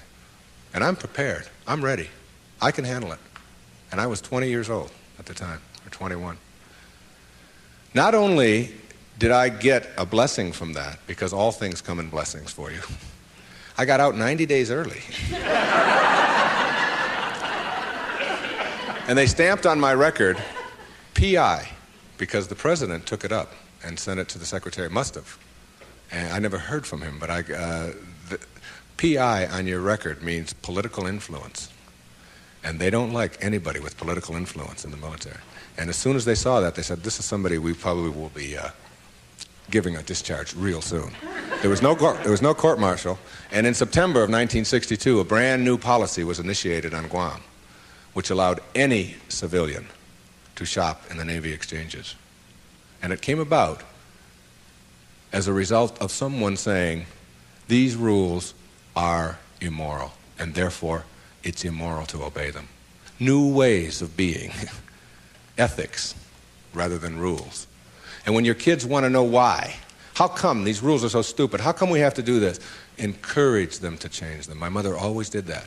She would have to help me get out of the messes that I got myself into, because I did it in my impetuous youth. I would just, when they would say to me, what's more important, your job or school? I was just honest. I said, my job, of course. That's how I felt in those days. But what you do put out in the world is exactly what's coming back to you. And if you find things coming back to you that you don't like and don't understand, don't ask yourself why these things are coming to you. Ask yourself what you're doing to make them come back to you. And when you start putting the responsibility on yourself, you'll start seeing dramatic changes. Dramatic changes. A new way of being. Instead of ethics, instead of rules, ethics. Another new way of being. Instead of looking all your life for achievements and externals, try living your life on knowledge for the sake of knowledge. Knowledge instead of achievement. For the sake of knowledge. Being in a context in which you don't have to collect a lot of merit badges. You don't have to collect a lot of awards and other people's value judgments. That you go to school or you go out into the world or you read or whatever it is you do because it makes sense to you, not because of what somebody else is going to put on a transcript or where you're going to appear in a class list. We need to help our children to understand and value the importance of knowledge for the sake of knowledge and doing things that make sense rather than taking the easy way. Knowledge rather than always trying to achieve. We're in an achievement-oriented society, which tells us that we evaluate and judge a human being based upon how many achievements he has. But most of the people who get caught up in that trap and are always in this circle of trying to get ahead, trying to always get ahead, their reward for that almost always is higher blood pressure, ulcers, early deaths, and even things like cancer, we're beginning to find out, are related to the kinds of stresses that we have. And remember, it's a perfect universe. There's no stress in it. There's only people thinking stressful thoughts. And when you put that pressure on yourself to always achieve and get ahead of the other guy, you miss what it's really all about. There's nothing wrong with goals. It's falling in love with them that's the problem. It's not being able to be flexible and alter them. If you have a goal to get here, to get $100,000 in the bank, to get to this promotion, to get 2 cars in your garage, whatever it is that your goal is. And you're on your way to that, and you're always working at the goal. All of this stuff on your way to the goal is called striving, and that's what you learn, striving. And striving is a very low-level place to be. When you get to your goal, because all you've ever known is striving, you will just always suffer from this disease called more. You will just upgrade your goal to $200,000, 4 cars and 2 houses and another wife and a younger one and all of these kinds of things. If you have a goal and you understand that every step along the way is a present moment to enjoy and to live, then the goal won't become any obsession. I don't have any goals in my life. People ask me, where are you going to be 5 years from now? What are you going to be doing? What's next for you? I remember what Lincoln said, who to me was like the greatest person who ever sat in that White House. He said, I never had a policy. He said, I just tried to do what made the greatest amount of sense each and every day of my life as I sat there as the President of the United States. And I think there's something really significant in that you don't have to get it all planned out and follow a certain pattern and do it a certain way. If you just sort of trust your inner instincts and go with that and live each moment, the goal stuff will all take care of itself. But if you're sacrificing and pushing your life aside and suffering on your way to trying to get someplace, you'll never get there. It will always elude you, because once you get there, you'll just have to upgrade it. And that's because that's all you'll know. Nowness is that purest form of sanity, living in this moment and enjoying it. And all the rest of it will sort of work its way out. Another new way of being for me is to think of yourself in terms of personal authority rather than being an authoritarian. Personal authority. A person who has authority never needs to dominate anyone else, ever. Dominating doesn't become necessary. In business, you can have authority. The people who have the most authority are the ones who listen the most, and the ones who are the most conscientious about what do other people have to say. A person in a relationship who has to dominate somebody else and has to make the other person submissive shows that they don't have authority, because they're getting their power not from within for themselves, but on the basis of who they can control.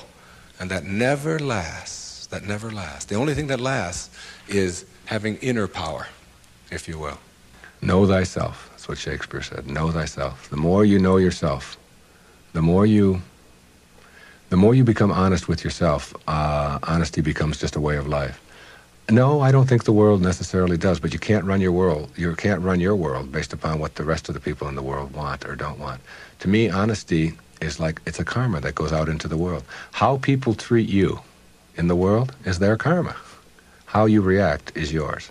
And when you react to it with dishonesty, that's what you're putting out into the world, dishonesty. And when you put dishonesty out into the world, that's what's going to come back to you, because what goes out is what comes back. That all, as you sow, so shall you reap. I mean, it's in every great institution that there is in the world, whether it's a religion or a philosophy or whatever. What you put out is what comes back. Whatever you plant is what you're going to get back. And the more that you put out honesty, just because it's what you are, because you are being honesty, you're not trying to be honest, you're just being honesty, then that's what will come back to you on a regular basis. And when it doesn't, you'll just see that as another test for you to pass. And finally, a fifth way of being that is new, for me, it has become a way of life. It's called serenity instead of acquisitions. The more you try to acquire, the more you try to get, the more you try to collect in your life and evaluate yourself on the basis of that, the less serenity you're going to have. More is less. It's almost a secret of the universe. Serenity means inner peace.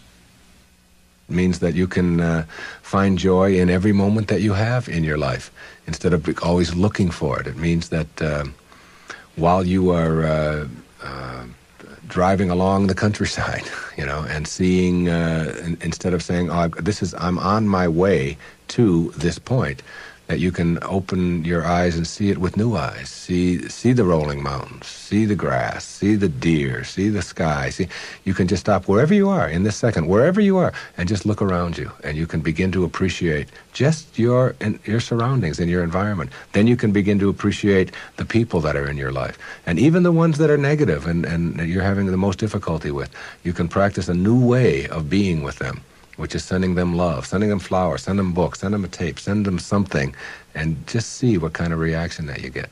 Super emotional health is just an attitude. An attitude is everything. I want to summarize these new ways of being and give you the most important ingredient on the path as we leave. I said that it's quality in your life to be focusing on rather than appearances, and it's ethics rather than rules, and it's knowledge rather than achievement all the time, and it's being personally an authority on yourself rather than authoritarian and trying to be dominating someone else or to be dominated, and serenity, which is the name of my little girl, my youngest daughter, Serena, rather than acquisitions and accumulations and trying to prove yourself that way. And when you get that serenity, which comes from the way that you think always, then you will replace all of the other junk that keeps you back here between 6 and 1 on that clock. And once you get past it, you'll never, ever be able to go back. Because the light, living in the light, is a way of being that if you're not there, you don't get it yet. But once you see it, and once it begins to take over your life, you can never go back. That is your purpose. Your purpose isn't to try to be loving. Your purpose is to be love and only have that to give away. Well, but there's one other ingredient, and it's really crucial. Forgiveness is the vital ingredient on the path of enlightenment. And if you don't know how to do it, then practice sending out love. Take the person or the people that you're having conflict with, any place in your life, send them something. You don't have to even do it physically. Just send them something that comes from inside. And what's inside is how you choose to think. And if you can make that love and do that, and that is to me the test. Not whether you can love someone when they smell good, when they do everything that you're supposed to, but whether you can love someone who has sent you hate or anguish in your life and send it back. You don't have to forget. You don't have to go back. But you got to get it out of you because it is blocking you and holding you back. And when I said you'll see it when you believe it, all my life I had wanted to write fiction, a parable. 3-4 years ago, I decided to go off to Hawaii, to Maui, to Kaanapali Beach, and to write. Now, the books that had made the most difference in my life were The Little Prince, Candide, Siddhartha, Jonathan Livingston Seagull, Illusions, Alice Through the Looking Glass, Gulliver's Travels, parables, teaching parables, stories that can tell a message. I went over to Maui, and I sat down on the beach, and I'd been talking about writing this, I'd been talking about doing this, and it was something that... And I have a little girl, and her name is Skye, S-K-Y-E. I decided to reverse the letters in her name, E-Y-K-S, and put an I in there, which symbolizes the self, Icus. And I just created this parable of a woman whose name is Icus, who lives on another planet. The planet is Uranus. And it's a duplicate mirror image of Earth, only Icus can only see things as they are, not as we would like them to be. And therefore people are neurotic on Uranus because they have to be. She gives the anxiety attack report, if you will, because anxiety really does attack over there and tells about anxiety coming in on the weekends and so on. Well, my visitor in my parable goes to Uranus, meets Icus. She cannot understand, as he describes Earth, why people would be neurotic by choice on Earth. Why would anybody be unhappy or depressed or miserable when anxiety doesn't attack, and when elevators really don't scare you, and when if you want a complex on Uranus, or you want to give a complex to your wife, you go to the store and buy one. And she says, what happened? Well, my husband gave me a complex, and it's true. Whereas on Earth, if you have a complex, it's because you've chosen to have one. She can't figure it out, okay? So she comes here, observes our people, and begins to see the secrets of the universe and gives us these secrets, talks to the top leaders in our field. And that was my parable, and I wrote it, and she gives all of these wonderful secrets, some of which I've been talking about here today. But what I want to tell you is that my wife gave me a license plate, and the license plate says ICUS. Okay, it's a vanity plate. And I was pumping gas on Federal Highway in Fort Lauderdale, Florida, and a little man from Greece came up to me, and he said, "What means this Efyes?" Which is how you say that in Greek. And I said, "Well, that's just a word. It's my daughter's name spelled backwards. It's a parable that I wrote." He said, "No." He said, "In Greek, that's a word." I said, "What could that word be?" He said, "It means best wishes for all."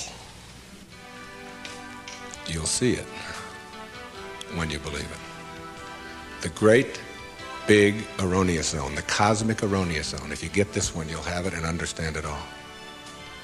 There is no way to happiness. Happiness is the way. We live in a celebrity-obsessed world, don't we? Look at me. Notice me. The Tao teaches something completely the opposite. Listen to the 66th verse of the Tao. Water again. The sea stays low. And because the sea stays low, all of the rivers and all of the streams empty into it. Because it stays humble. Because it stays in that place of just allowing everything to come to you. He was trying to teach us the important lesson of letting what we know is coming come to us. I practice this so much more now in my life than I did at one time. I can remember years ago, I had written a book called Your Erroneous Zones back in the 70s, and it stayed on the New York Times bestseller list for something like 27 months.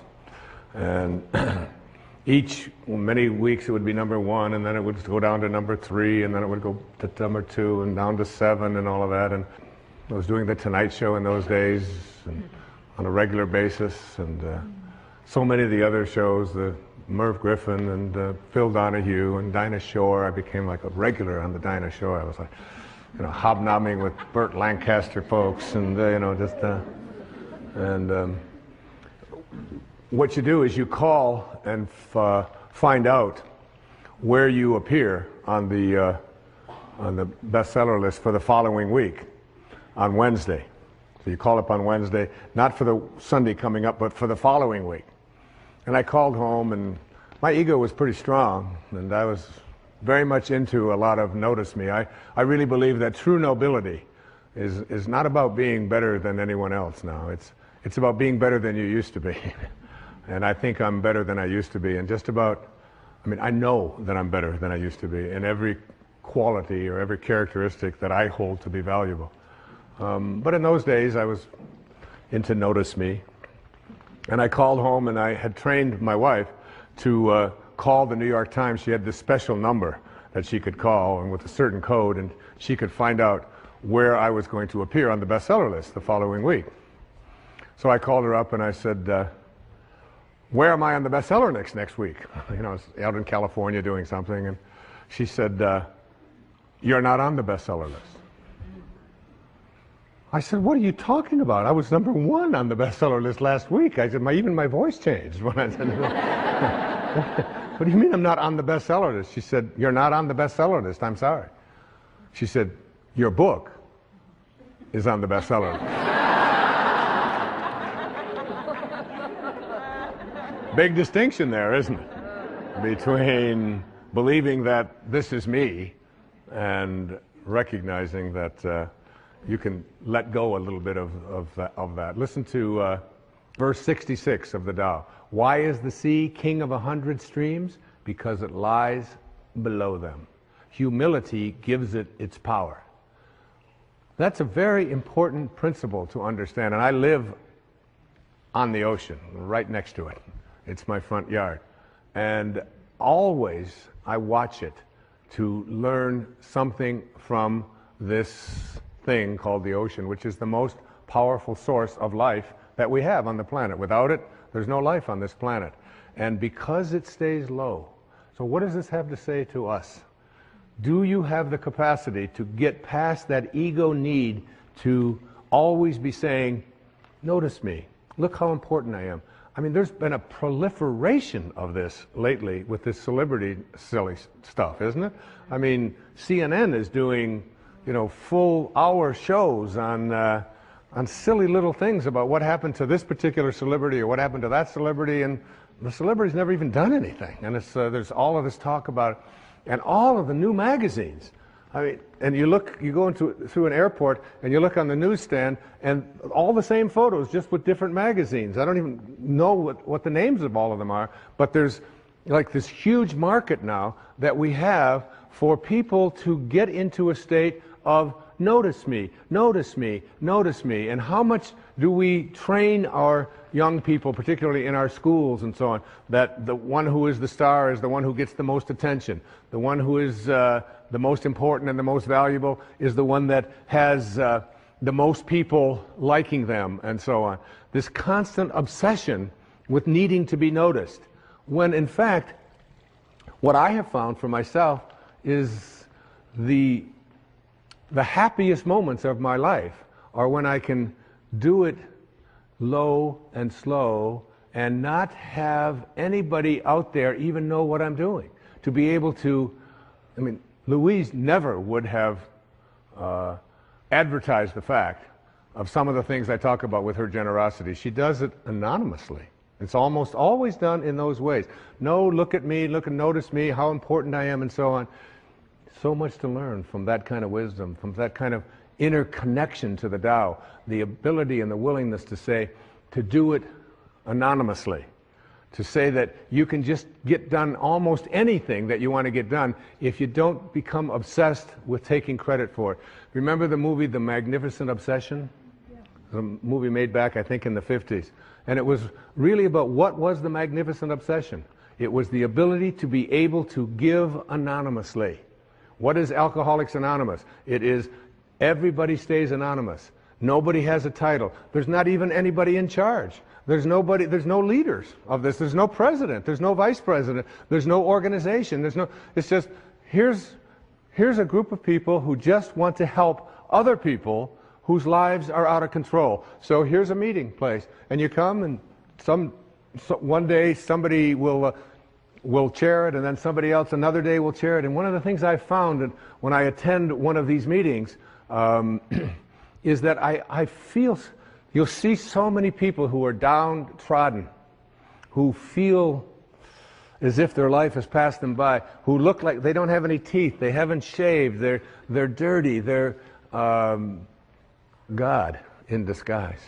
Mother Teresa was asked the question about what she does when she was in Calcutta, and she said, every day, I see Jesus Christ in all of his distressing disguises. All of his distressing disguises. That you can see this source, you can see the Tao, you can see it when, particularly in those who are the most obscure, the most isolated from everyone else. And whenever I go to one of those meetings and I hear people get up and they tell their stories, I feel there's so much presence of the source, of God, of spirit, of Lao Tzu, of Tao, whatever you want to call it, in one of those meetings than I've ever felt in any church.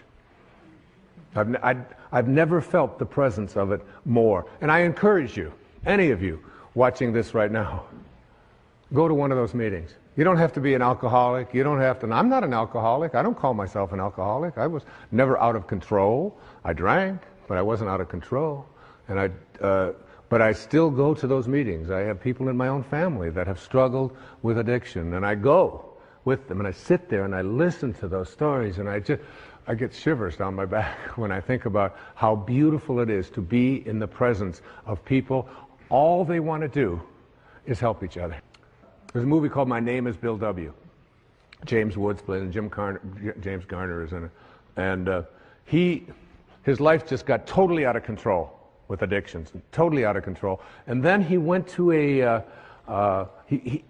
he went to one of these meetings and he began to realize, and he said, we can actually take these people, and all we have to do is love them. All we have to do is, and he's so excited about the concept of being able to go out there and offer it. And I keep referring to Louise because she's such a hero to me. There was a time back in the 80s when our president wasn't even able to say the word AIDS, was he? I mean, he could come on, and here was this lady who, before this thing became the worldwide phenomenon that it is, was having meetings in her own house and bringing these people, these downtrodden people who had been labeled outcasts in society, and offering them a place to learn how to love each other and to care for each other. This was long before there was any celebrity status associated with trying to end this horrible crisis that our country has and our world has had. There was James Wood, so excited about the idea of we can create a place where we're anonymous. Nobody has to know anything about us. We don't have to say our names. We don't have to say anything. We just have to come there and we can help each other. And before that happened, everybody who got out of control with addictions, particularly with alcohol, would die. There was no cure. There was no cure. And where did they find their cure? They found it in being anonymous. They found it in being obscure. They found it in having no organization. They found it in having no elected representative. They found it in having no rules. There are no rules. You just come and we care. If you've been 1 day or 1 hour sober, or even if you're drunk, you come. We care about you. And you are not that alcohol. Who you are is this divine soul. In the 36th verse of the Tao Te Ching, it says, "The gentle outlast the strong. The obscure outlast the obvious." Try to become a little more obscure, a little less interfering, a little less notice me, a little less, one of the specific kinds of things that you can do is just as you're about, when somebody else is talking, just as you're about to interject what you've been thinking about for the whole time, waiting for them to stop talking, just stop and to bite your tongue and say, "Tell me more." Or, "That's very interesting. I have never heard that point of view before." Even if they totally, completely disagree with everything that you stand for, to be willing to listen, to be able to stop. Practice it. I practiced it when I did these verses of the Tao. I practiced it every single day while I was working on that. Just staying obscure. And for me, that's not always so easy because of just being recognized wherever I go. And if I saw someone who was about to recognize me, I would just put my head down. I would just walk a little bit past them like something. Right now, I just want to be anonymous. Right now, I want to be obscure. The Tao says, storms always end. Verse 23, fierce winds don't blow all morning. A downpour of rain doesn't last all day. Who does this? Heaven and earth. You're already connected to everything you want or need. It will come to you at the exact perfect time, as the rivers and the streams come to the ocean at the perfect time and place. You gotta trust. You gotta know it's going to come to you. You don't have to chase after it. You can become a little less obsessed with your ego and your self-importance and who you are and what you've done, and you can get so much more done. And you know what? It's the most peaceful and sweet, delicious way. It's like the song that Cecilia was singing about the rose. There is an energy in the universe. There is something that is in each and every one of us. And it's also in the universe. And you are connected to it in a way that is often perceived to be aloof from us, because it's invisible, because it's in the world of what we call spirit, the world that is not material. And I would like to suggest that you suspend your disbelief, allow yourself to know that you're not a human being here having a spiritual experience, but that it's the other way around, that you're a spiritual being having a human experience. And the quality of your human experience is really much more dependent upon how you use this invisible intelligence and how you connect to this energy. And once you have an awareness that you can never be separate from it. That you and it, and whatever you call it, it doesn't matter. It doesn't matter if you call it God, if you call it divine presence, if you call it soul, if you call it spirit, if you call it consciousness, if you call it Christ consciousness, you can call it Buddha consciousness, you can call it Louise, you can call it Edna, you can call it Ralph.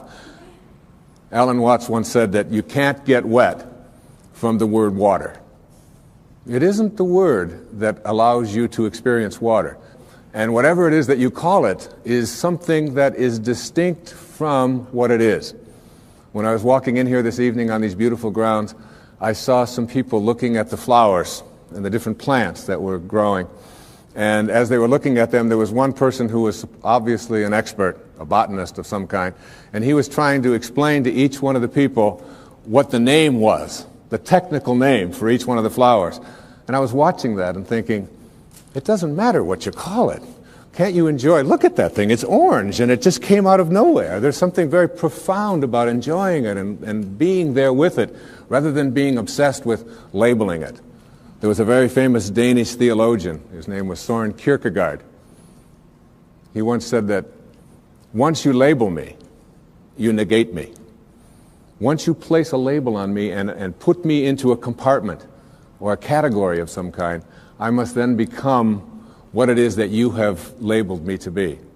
So that we want to be able to live our lives and to practice principles of higher awareness without being so consumed with what I call ordinary human awareness. And ordinary human awareness is just the recognition or the belief system that I am a human being. Maybe I'm having a spiritual experience, I'm not quite sure. But higher human awareness, what is sometimes in the East called Siddhi awareness.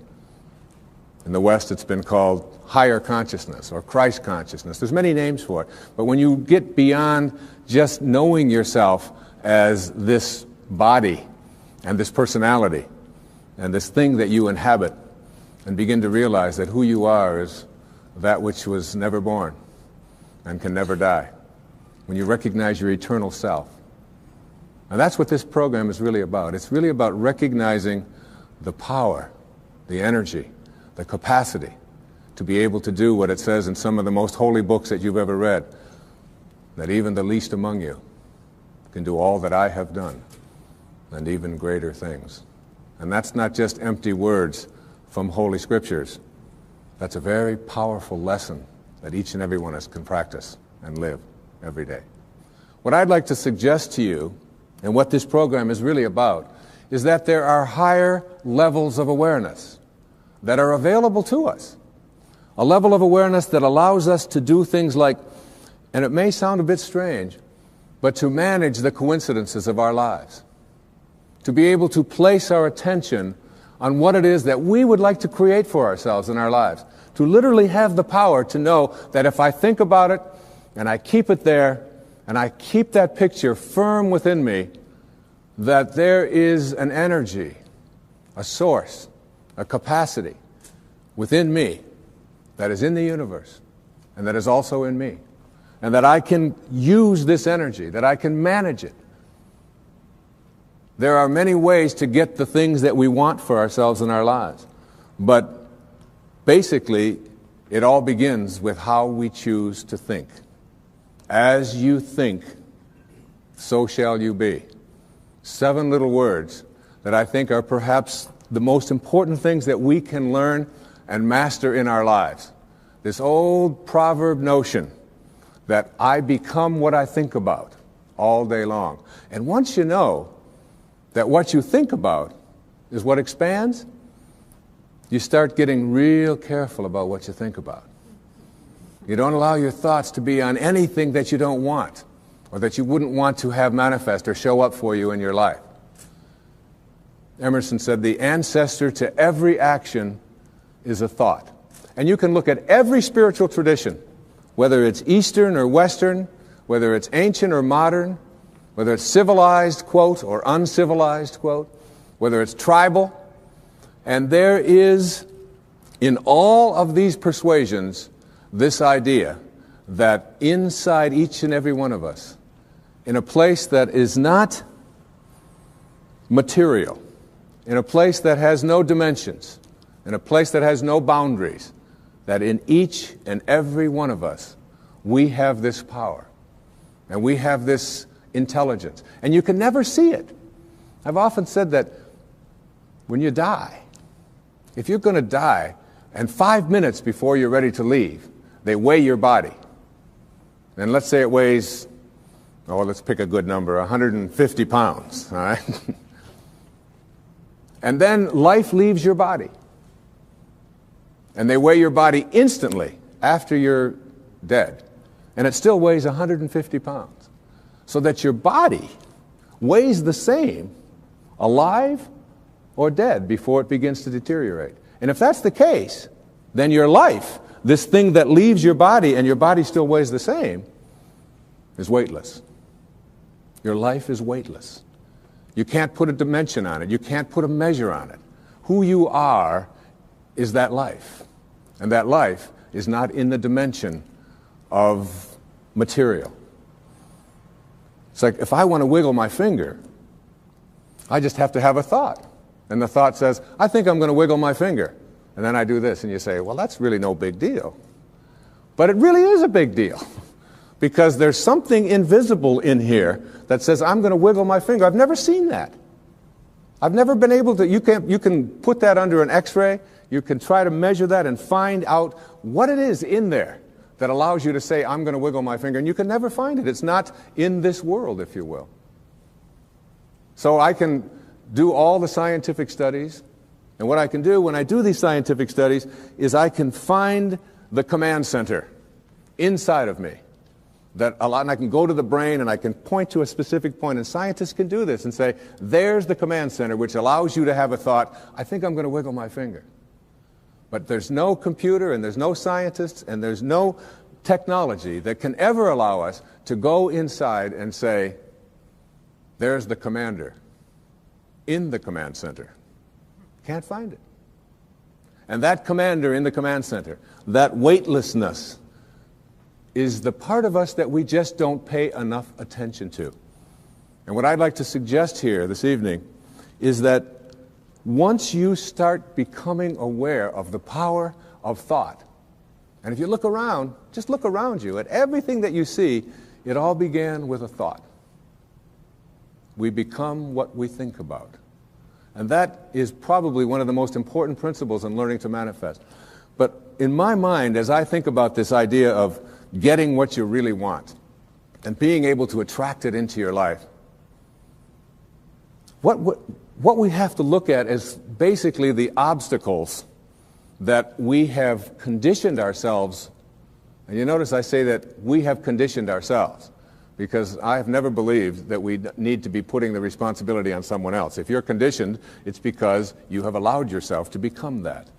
And if we are conditioned, if we've conditioned ourselves to believe certain kinds of things, and one of the things that we kind of believe and hang on to and live with is this whole idea that all of the things that happened to me in my past are what are keeping me from doing what I'd like to do today.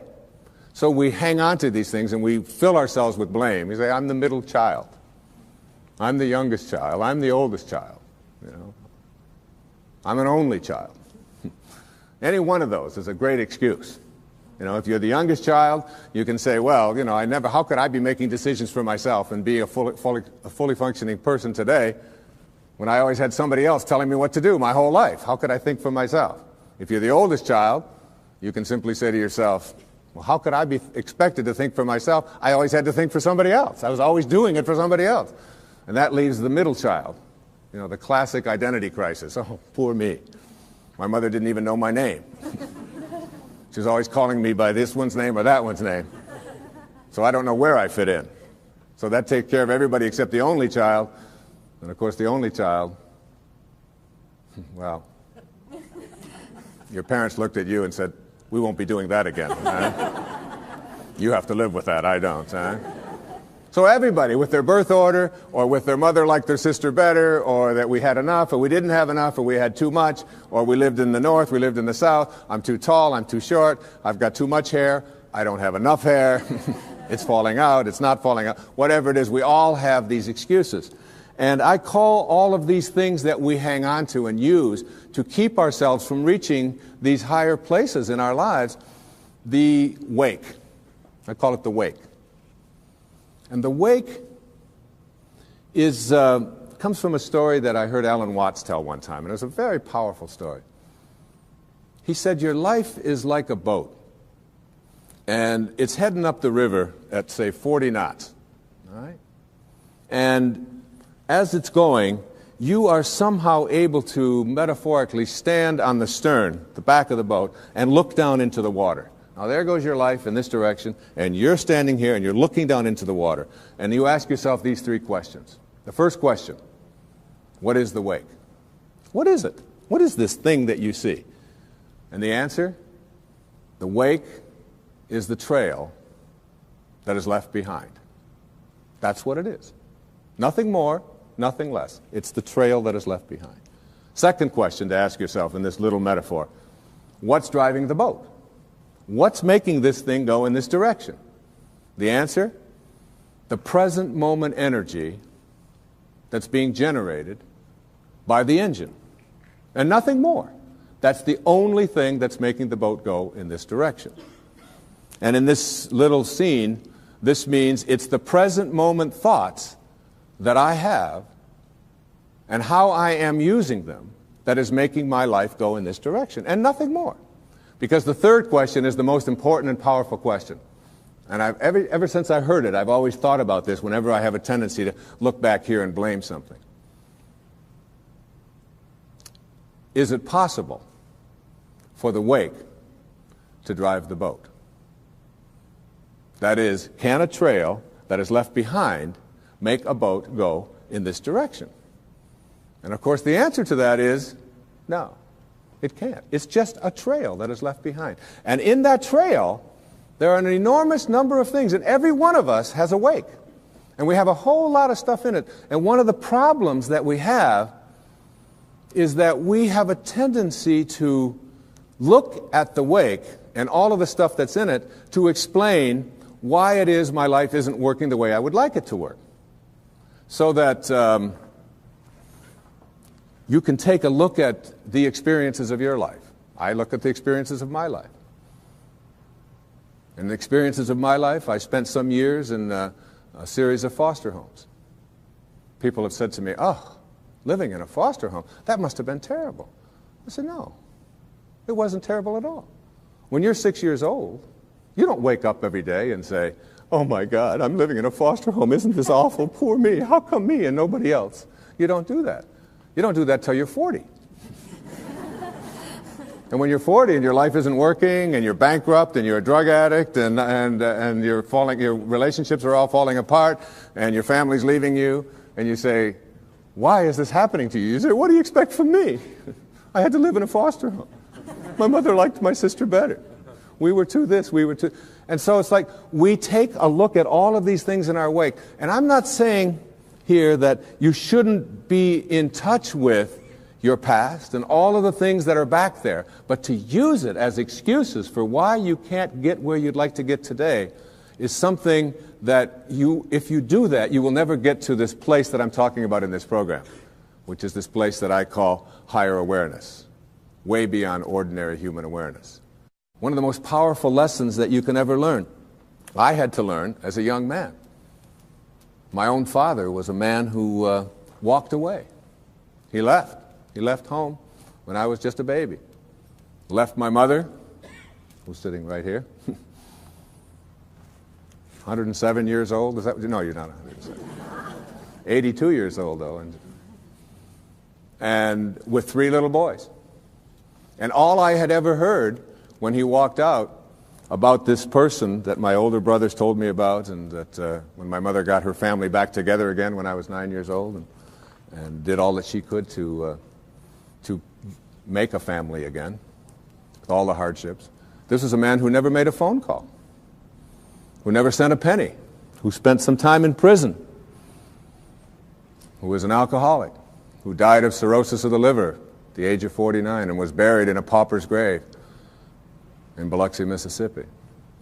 And it wasn't until I went to his grave and was able to stand there, and I used to dream about this man and have this enormous hatred for this person whom I had never seen, just based upon what he had done to my own mother and to my brothers and so on, and all of the stories that I had heard and all the research that I had done.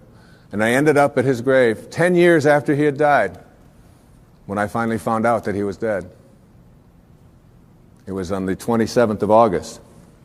It was 1974. And what I did transformed my life. What I did is I believe I was sent there by God, or whatever you want to call that divine spirit, that divine presence. And my life at that time wasn't working. I was overweight. My relationships weren't working. My writing wasn't working. There were a lot of things that weren't going well for me in my life at that time. Not badly, but they weren't going at the level that I knew I was capable of getting to, because I was filled with this hatred, this anger, this bitterness. And so what I did is I stood there on his grave, on this little marker in the ground, and I said, "From now on, I send you love. I forgive you." Mark Twain said that forgiveness is the fragrance that the violet sheds on the heel that has crushed it. And once I let go of that anger and that hatred and all of my attachment to the bonding that I had done with these wounds, and let go of that and cleared that out of my life, my writing began to take place at a much higher level. In fact, I wrote Erroneous Zones in very, very short time after that. I began to get myself back in shape. I began to eat better. I began exercising, got my weight down, and the people that were supposed to come into my life, like my beautiful wife, who sits here with me this evening, and all of our children, some of whom are here this evening, all of it was allowed to flow when I released that energy of negativity and blame and hatred. They say that you never die from a snake bite. It isn't the bite. And you can't be unbitten. It's in the wake. What kills you is the venom that continues to pour through you long after the bite has taken place. And that's something we have control over, and we can change. And I'd like to suggest that what happens is that many of us bond ourselves to these wounds of our past. If I were to cut my hand, just cut it, and watch it, my nature says, close up the wound. And I just have to watch it. And there's no doctor out there, there's no medicine out there that's going to heal that wound. There's a healing stream that I am connected to that will allow that wound to heal. So my nature says, close up the wounds. Don't bond to them, don't hang on to them, close them up. But supposing I say to myself, oh, no, you don't. There's no way I'm going to let you close up. You see, if I can keep you open, and I can go to you and say, look at this. You say, what happened? Well, look at this cut I've got. Oh, you poor thing. Look at that. It seems to be getting worse. It's getting infected. Isn't that terrible? And if you practice this kind of a mentality, when your nature says close up the wound, but you keep it open, before long you lose your hand. And after that, you'll lose your arm. And the whole organism will be destroyed if you don't let your nature take over. And your nature also says, close up the wounds of your past. Close them up. And oftentimes we ignore our nature. I had a great teacher that came into my life through his writing. His name was Nisargadatta Maharaj. Lived in India up until the mid-1980s. And he wrote something called I Am That, which was very powerful and influential in my life. And one of the things that he talked about when he was asked the question, what's the difference between, say, a saint or a highly functioning human being, a spiritual master, a spiritual teacher, and the rest of us, is that they have unconditional love in them and you don't, or we don't? And he said, no. He said, saints have unconditional love in them, and so do you. He said, the difference between ordinary human awareness and higher awareness people is that they have nothing else inside of them. That's all they have. And it's almost like we have to learn how to get that in ourselves. To be able to, well, I always like to use the metaphor of an orange. I love the orange. Perhaps living in Florida is why, but An orange is a simple metaphor. You take this orange and you squeeze it as hard as you can squeeze it, and you ask yourself, what will come out? And what comes out when you squeeze an orange? Orange juice. Never, no matter how many times you squeeze it, will apple juice come out. There's no mistakes. You'll never get grapefruit juice out of this thing, ever. The only thing you'll ever get out of it is orange juice. And the next question is why? Why when you squeeze an orange, as hard as you can squeeze it, does orange juice come out? And I asked that question up in Toronto one time, and this little girl sitting right in the front row. She said, that's dumb. She said, that's what's inside. It has to come out. I said, well, that's the answer. You are really smart. And she smiled, and she thought that was great. But that's the truth. The reason that orange juice comes out when you squeeze it is because that's what's inside. Now you extend the metaphor, and someone squeezes you. That is, someone says something about you that you don't like. Someone behaves towards you in a way that you find offensive. Somebody does something or says something to you that you feel hurt by. And out of you comes anger, hatred, bitterness, tension, fear, anxiety, stress. And immediately you say, the reason that comes out of me is because of how he said it, or the way that she said that, or because they did that. But the truth is, the reality is, that what comes out is what's inside. And if you don't like what's inside, you can change it. Now, if you ask me, how does orange juice get inside of an orange? I would say, I don't know. I can't figure it out. That's a mystery to me. I just enjoy the oranges of my life and give God the credit for that. A lot of people think that other things make them the way they are. They will blame their past, they'll blame their parents, they'll blame the economy, they'll blame the Ayatollah, they'll blame somebody for things that are going wrong in their life. And one of the favorite things that we have to blame for why I'm upset at a particular moment is something called traffic. Traffic made me upset. And I've always reminded myself when I'm in a jam or when I'm on the freeway and I'm trying to get someplace, that traffic doesn't care.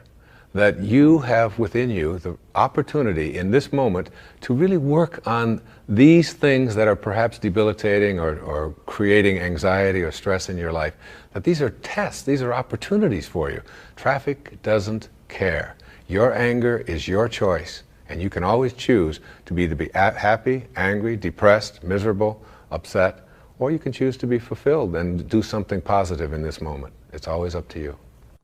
I'd like to give you what I think of as the great spiritual teachings of many various persuasions.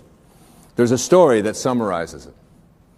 It's the story of what I call the four philanthropists in a village. The conquerors had come through, and they had taken all of the men, or many of the men who were warriors at the time, and they had placed them into this prisoner of war camp right in the village. And many of the villagers knew that their compatriots were imprisoned. And the first philanthropist was a person who had great wealth.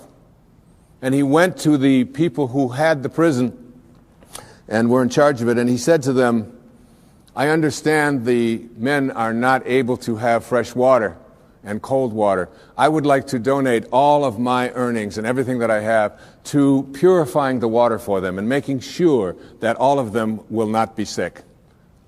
And he was granted that. And he felt like he had fulfilled his destiny, that he had done what he was here for. The second philanthropist discovered that the men were sleeping on rocks and that they were cold at night. They didn't have blankets. And he took all of his funds and he said to them, I would like to provide bedding and blankets for the people so that they will be comfortable when they sleep at night. And he was granted that right, and he donated his money for this purpose. And again, he felt that he was fulfilling his destiny. The third philanthropist discovered that the food that they were eating was inadequate, that they were just given beans and water and some bread. And so he said, I own a farm, and I'd like to grow all of my food, and I'd like to take this food to all of these prisoners. And he was granted that right. And all three of these great philanthropists in the village felt that they had really completed their mission for why they were here.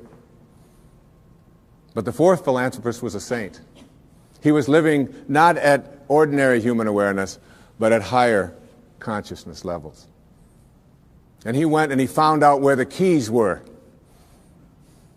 And he went to the prison at night and he released all of the prisoners. And this little metaphorical story really tells us that when we are living at ordinary human awareness, there's nothing wrong with those who are out there who can help us to suffer in comfort. All right? And many of us have learned to do that and accept that and say, all right, as long as I'm comfortable, even if I'm suffering, it's okay. But there are those who have keys. And those keys can open the prisons. One of the great teachers in my life was Carlos Castaneda. And Castaneda talked about his teacher, who was what they call a nagual, a Native American term that refers to all that is knowable. And his teacher told him that your life is like being born into a room, a mansion, if you will, that has 1,000 rooms. But you're born into one room. And this one room is called daily human awareness. And the only way you can get in is through conception and birth. You're in. And the only way you can get out, we are taught, is to die. So we spend our lives in this mansion in one room, even though there's 999 other rooms. We don't know how to get out into those rooms unless we die. So we wait to die. And what his teacher told him is, I can teach you how to get out of the room of daily awareness and into the other 999 rooms. And if you stay with me and learn all that I have to give you, I can teach you how to get out of the house altogether without having to die. And what we have to do in order to get to that place where we can take the keys and unlock the self-imposed prisons, or the prisons that we have given ourselves on the basis of what we have come to believe is our limitations, what we can and can't do. We have to let go of that. And I call it rewriting our agreement with reality. We literally have to make a whole new contract with what it is that I perceive to be what is possible for me. And in order to do that, we have to shift out of the things that we have come to believe in, and everything that you came to this program watching tonight that you believe in was handed to you by someone else outside of you, was handed to you by the experiences or testimony of someone in the past, and because it comes from outside of you, there is still an element of doubt. And this element of doubt isn't bad, but it keeps you from reaching higher levels, because what you think about is what expands. And if you're thinking doubt, then doubt is what expands. William Blake said, if the sun and moon should ever doubt, they would immediately go out. So how do we get past what we believe in or what has been handed to us and still honor it and be grateful for all of the teachers and all of the people who have come before us? So what we have to learn to do is let go of that tribal consciousness and shift to what I call a knowing. Now, there's a big difference between what you believe and what you know. Everything that you know is something that you have made conscious contact with. Conscious contact. So there's nobody out there watching. There's nobody in this world who knows how to swim, who learned it by somebody else telling them that you can swim, or by watching Mark Spitz go through the water, or by observing other people doing it. You may remove some of the doubt, but you will never know how to swim until you get in the water and blub around a few times and then do it. And then you'll have a knowing, and that knowing is something that you'll never lose, just like riding a bicycle or dancing the Macarena or making a lemon meringue pie, or anything that you know how to do. It's because you've made conscious contact. And I'd like to suggest that there's a big difference between knowing about a divine presence, knowing about a sacred awareness, knowing about God, and knowing God. There's a big difference. Just like there's a big difference between knowing about the possibility of being able to heal myself of something that is bothering me, perhaps a disease process. I perhaps may believe that it's possible because I've read other people and I've heard others say it. And I've read the testimony and I've listened to the tapes and I've gone to the seminars. But until you have made conscious contact with it, you'll never know it. And I'd like to suggest there's a wonderful poem. I'd like to share this poem with you. It's written by a wonderful woman. Her name is Valerie Cox. And she lives up in Seattle, and she's written quite a bit of poetry.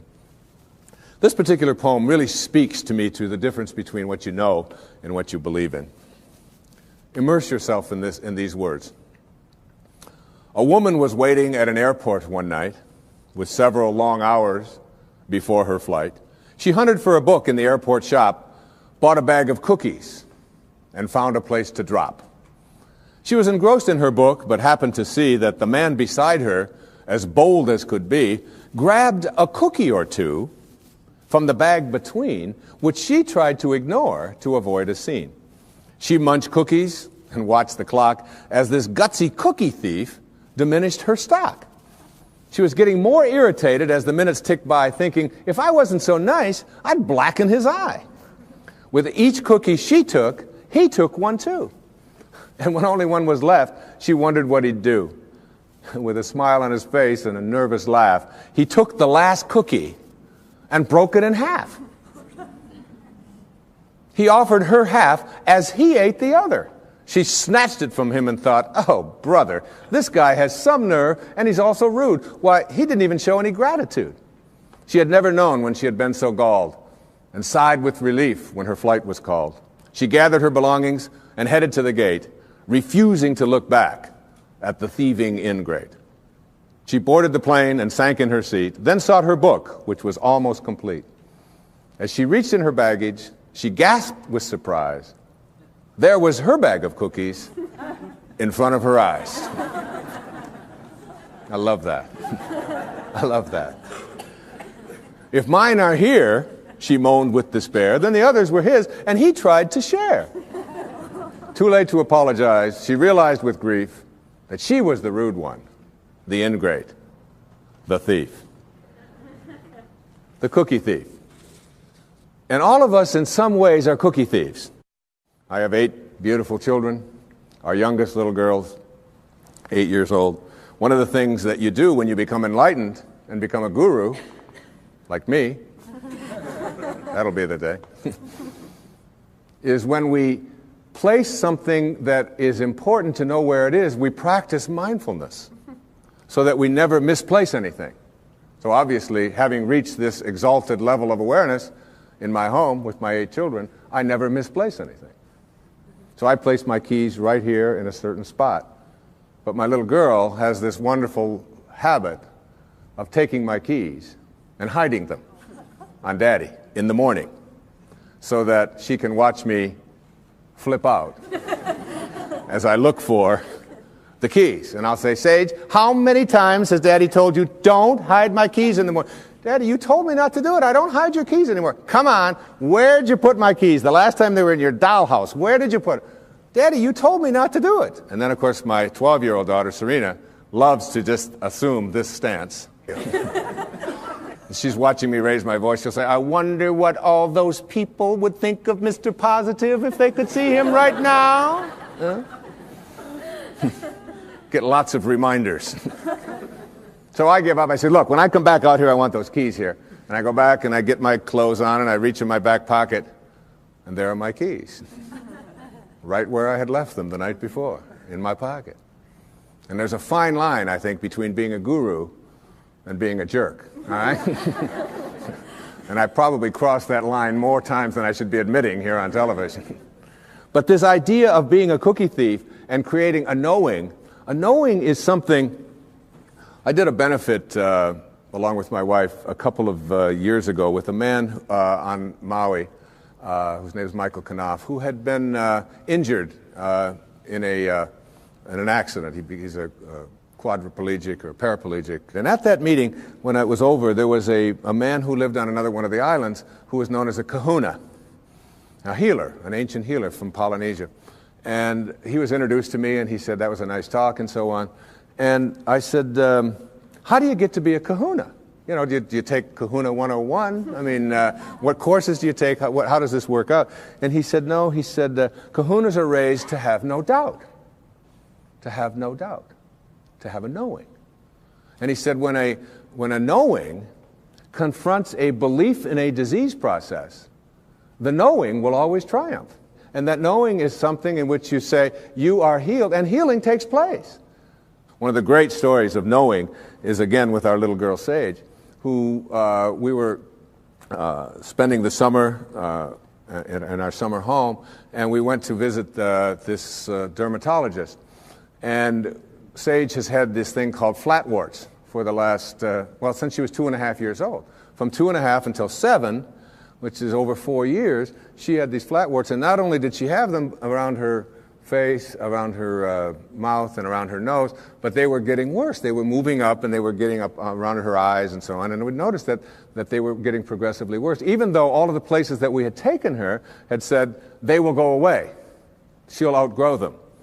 But it didn't seem to be that way, and they always said it would be a few months. Well, years had gone by, and she still hadn't. So we were over at my friend's, this dermatologist in Kihei, and I said, Kenny, as long as we're here, would you mind taking a look at Sage?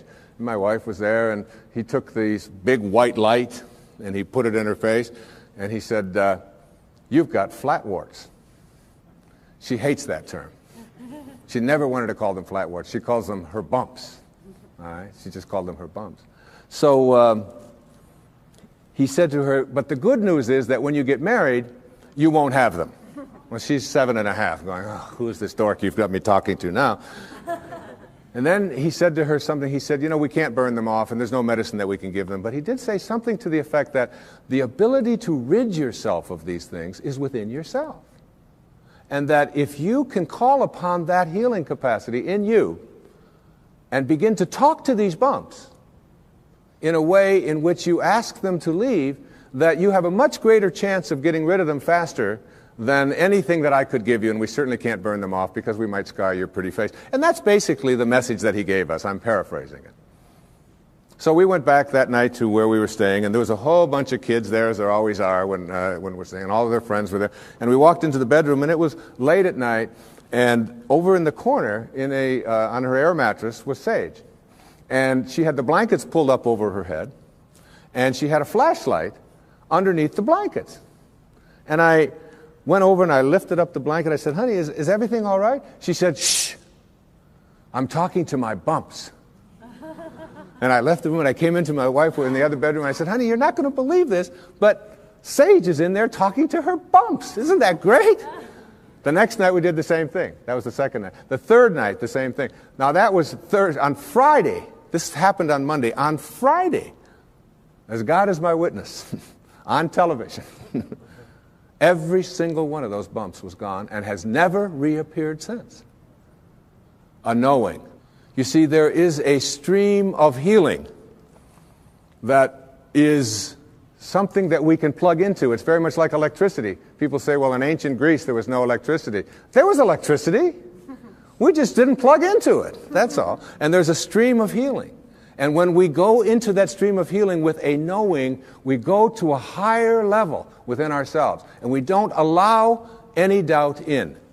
Basically, in every single one of us, every human being out there, there are two of us.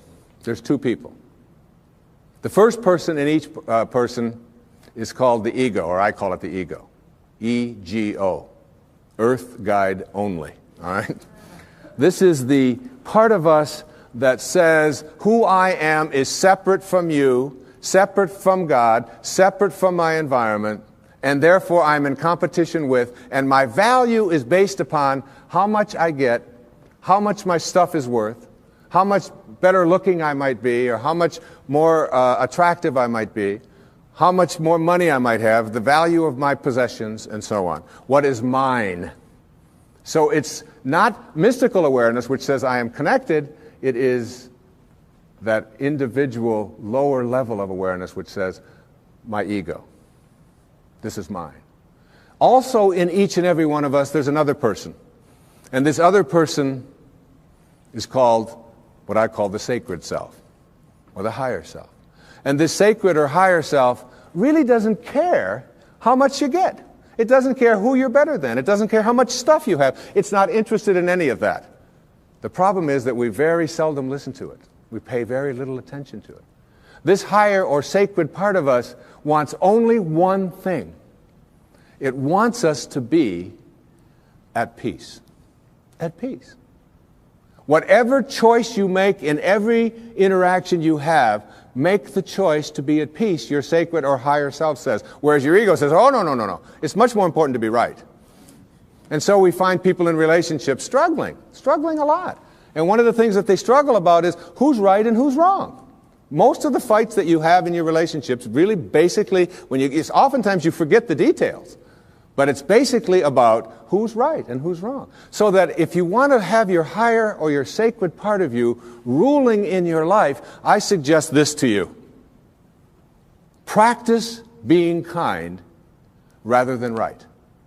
When you have the choice, and you have the choice in your relationships with your spouse and your ex-spouse, with your parents, with your grandparents, with your in-laws, with strangers on the freeway, with flight attendants, with waiters, with whomever you interact, if you can just subdue this ego part of you which says, it's important for me to be right, which will introduce you to stress and anxiety and fear and so much of the stuff that I talked about earlier, and instead say, how can I suspend this part of me and allow the part of me that wants to be at peace, that wants to be happy, that wants to be fulfilled. And if I said to you, I'm going to give you a magic wand, and with this magic wand, I am going to allow you to just wave it and get anything that you want.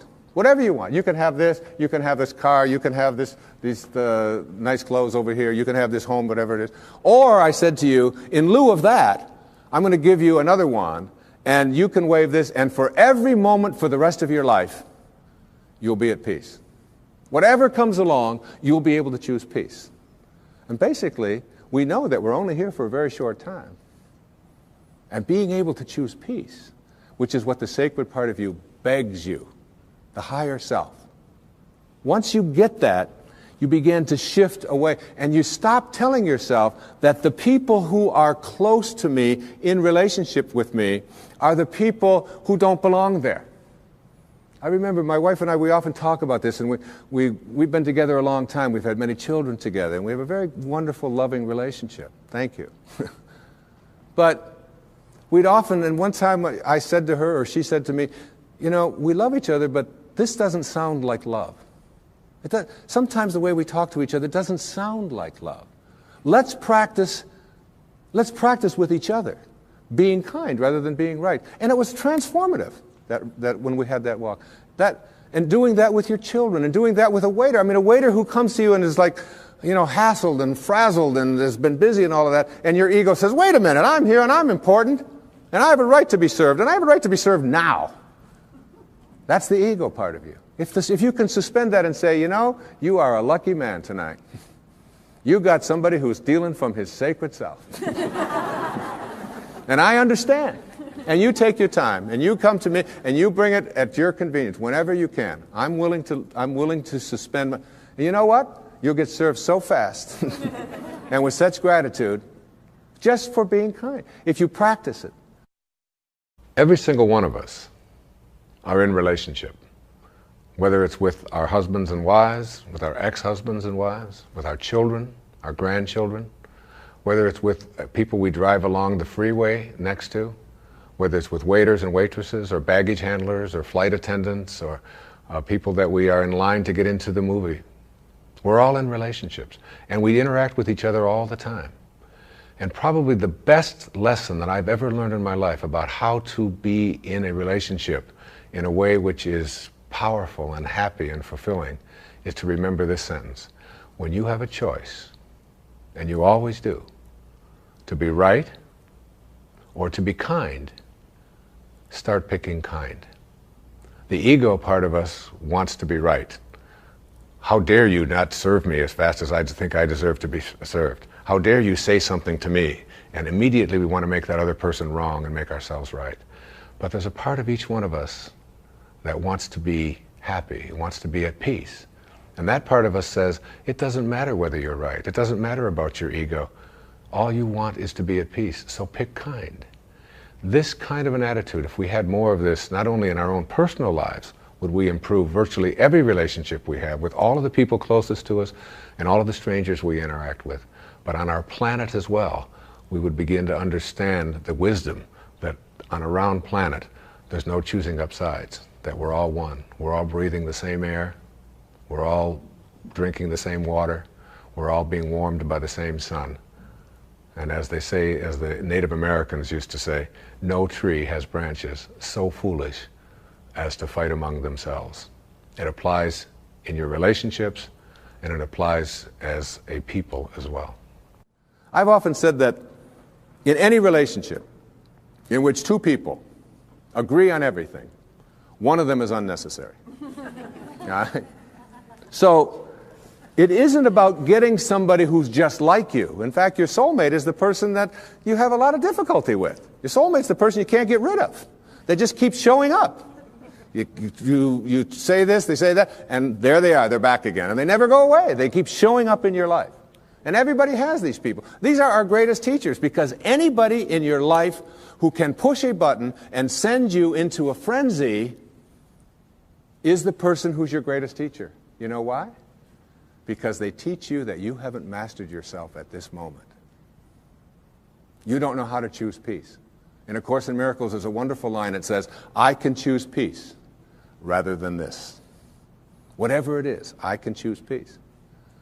My soulmate, my wife, is one of my soulmates. I mean, she knows how to push those buttons. She's really good at it. And she's one of my greatest teachers. I remember saying to her one time, honey, do you love me for who I am or for what I've been able to do for you? I just want to, she said, that you call yourself a spiritual person? I can't believe you would even ask a question like that. She said, I don't love you for what you can buy for me or what success that you've had or where you are on any bestseller list. I love you for who you are. And I will always love you. I said, well, I was just asking. I said, what if I was just Joe Sixpack? You know, and I was just bringing home, you know, a meager salary and so on. She said, I will always love you for who you are. She said, I would miss you. But I would always love you. She knows. She's got that. You know. And all of us have soulmates. My daughter Serena, who's just turned 13, my teeny bopper. She came home from school one day. She said, there's a rumor in our school. She saw somebody had seen me on television that you actually wrote a book about how to raise children. Tell me it isn't true.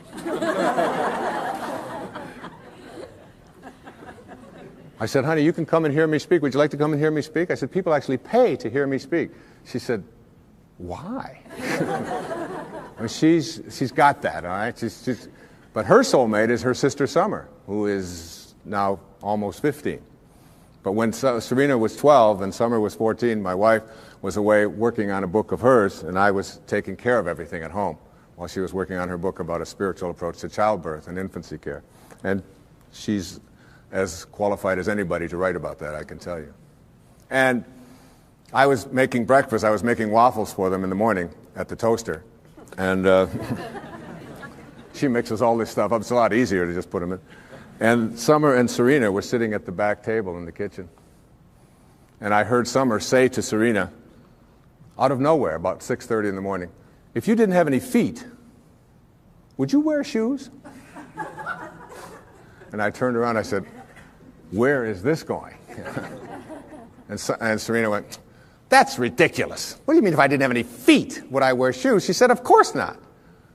And Summer said to her, then why are you wearing that bra? Everybody's got a soulmate. Stormed out of the room, and it was all... But it isn't the people who agree with us, it isn't the people who tell us the right thing, it isn't the people who always find us, you know, just perfectly smelling good and so on. There is an element of understanding that everybody who shows up in our life has something to teach us. Many people have said to me that they have observed in my writing and in my teaching over the years that I have changed. I've evolved, if you will. That when I first wrote Erroneous Zones and Pulling Your Own Strings and books like this, that I was really talking about something much different than I'm talking about today, which is spirituality, higher awareness, higher consciousness, and it's true. Because one of the great teachers, again, in my life was Carl Jung. And in Modern Man in Search of a Soul, he said that there are archetypes, there are stages that we go through when we reach adulthood. He said those stages work like this. He said it starts out with the athlete when you reach adulthood. And he called it the athlete, not as a put down of athletes, but as the time in our adult life when our primary emphasis is on our body. What it can do, how strong it is, how fast it can run, how much it can lift, how beautiful it is, and so on. And we believe that we are a body, if you will, perhaps with a soul. He said the second stage is what he called the stage of the warrior. And this is the time in our adult life when we take ourselves out of our physical self, if you will, and we take this body out into the world, and we do what warriors do, which we attempt to conquer, we attempt to defeat, we attempt to get as much as we can. It's the age of the ego. It's the time when we're saying, what are my quotas? What's in it for me? What can I get? And we go through that stage. And I believe that I was writing earlier in my life to teach people how to be better athletes and better warriors, because that's where I was in my life in those days. And the shift has taken place for me as well. Jung said that the third archetype is what he called the archetype of the statesman or the stateswoman. And this is when we finally get to a place in our adult life when we stop saying, what's in it for me? How much can I get? How much can I accumulate? And we begin to ask the question, how may I serve? What are your quotas? And serving others becomes much more important than our own egos, until ultimately we reach what he called the stage of the spirit, the archetype of the spirit, when we finally begin to recognize that this is not our home. What it means in the holy books when it says, you are in this world, but you are not of this world. And these four stages represent also where we can look at our own self. How am I doing going through these? To what extent do I find myself consumed with my own quotas? What's in it for me? How much can I get? And ask ourselves that question as we begin to interact and deal with other people. Being able to manifest, being able to attract into our lives what it is that we'd like to attract into our lives boils down to a formula that I'd like to share with you here this evening. And this formula is one that everyone that I know who is able to get things into their life practices this. I call it the 4 reallys. All right? So that what you really, really, really, really want, you will get. And these 4 reallys each of them stands for something. And if you look at people who are good at, some people call them lucky, some people call them highly spiritual, whatever it might be, but they are good at getting what they want in their lives. And here are the 4 reallys. The first one says, I wish. So what you really wish for, everything that you'd like to get into your life starts with a wish. It's a thought. I wish I could get that job. I wish I could get that promotion. I wish I could lose weight. I wish I could get rid of that addiction that I have. I wish I could, whatever. It's a wish. So what you have to start with a wish. The second really stands for what you desire. What you really wish and desire. And the difference between what you wish for and desire is in what I call asking. Ask and you shall receive. Ask and you shall receive. It's not empty words. Be willing to ask. When I get stuck sometimes writing and I'm just not quite sure where to go or whatever, I just leave the typewriter, I leave the yellow pad that I'm writing on, I walk over to the couch and I get into a meditation and I say, I would like some help in having this become clearer as to how to express it. And it's always there. Sometimes the phone will ring. And my wife will call and she'll say, did you know that this was in the mail? And I'll say, read it to me, and it'll be exactly what I needed. Sometimes it just comes in the thing that I call an intuition or an insight, whatever it might be. The third really stands for what I intend. So now you shift away from what I wish for and ask for, and you frame it in such a way that you intend to create it. I intend to create this, whatever it might be, whether it's a healing, whether it's a losing of weight, whether it's getting rid of an addiction, whether it's creating prosperity. I intend to create it. And if you notice people who are good at manifesting, they don't mince those kinds of words. I will do it. And someone will say, well, what if it doesn't work out? You say, well, then I'll just learn whatever I have to learn from it not working out. But I intend to create this in my life. There's an intention, and the intention is so powerful that you become independent of the good opinion of other people. You're not checking it out with the tribe. You're not checking it out with what everybody else out there said you should do or shouldn't do. You're saying to yourself, I intend to create it. And I often tell people, don't tell anybody else about what you want to manifest. Don't make it a big statement. Instead, keep it to yourself. And they say, why do you want to say that? I say, because the minute that you do, you invoke ego. And in quantum physics, there's a simple line. It says, particles themselves are not responsible for their own creation. Another way of saying that is the way St. Paul said it. That which is seen, he said, hath not come from that which doth appear. That is, the source of everything over here is not over here. It's in this invisibleness. And once you invoke ego, you have to defend it, you have to explain it, you have to get the tribe involved in it, and before long, you've lost the capacity to manifest. It's a spiritual journey. Inspiration, in spirit. When you're inspired, in spirit. The fourth really stands for passion. Passion. That is, I am absolutely passionate about it, and I intend to create it with that love. One of the great books that one of my teachers sent to me from ancient India, written like 3,000 years ago, has a line in it that says, to attempt to manifest what you want without passion is like dressing up a corpse. So you take this corpse, and you put a tuxedo on it, and you dress it all up, and you put all the makeup on it, and you take it out into the world, and you say, now see what you can get for me. But basically, it's dead inside. And if it's dead inside, that is, if it lacks passion, if you lack passion, you're not going to be able to attract it into your life. So what you wish for, ask for, intend to create, and have passion about, you'll get. You'll get it.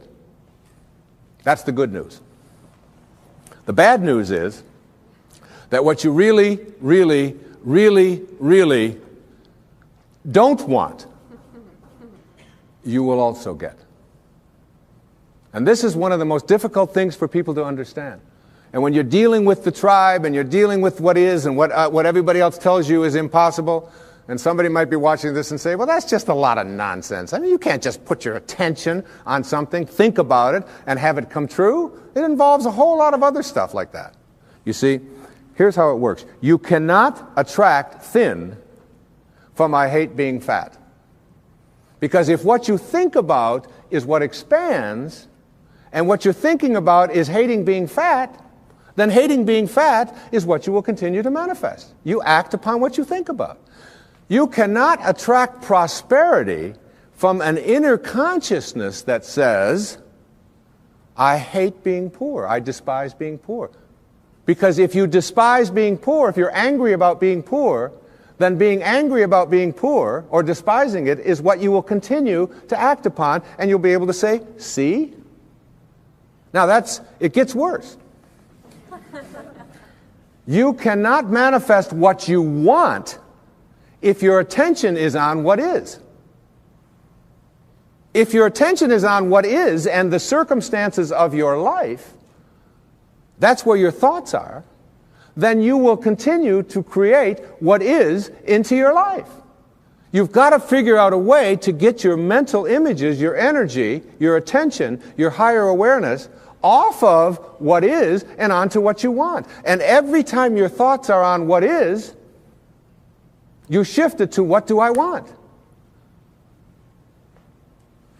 And it's even worse than that.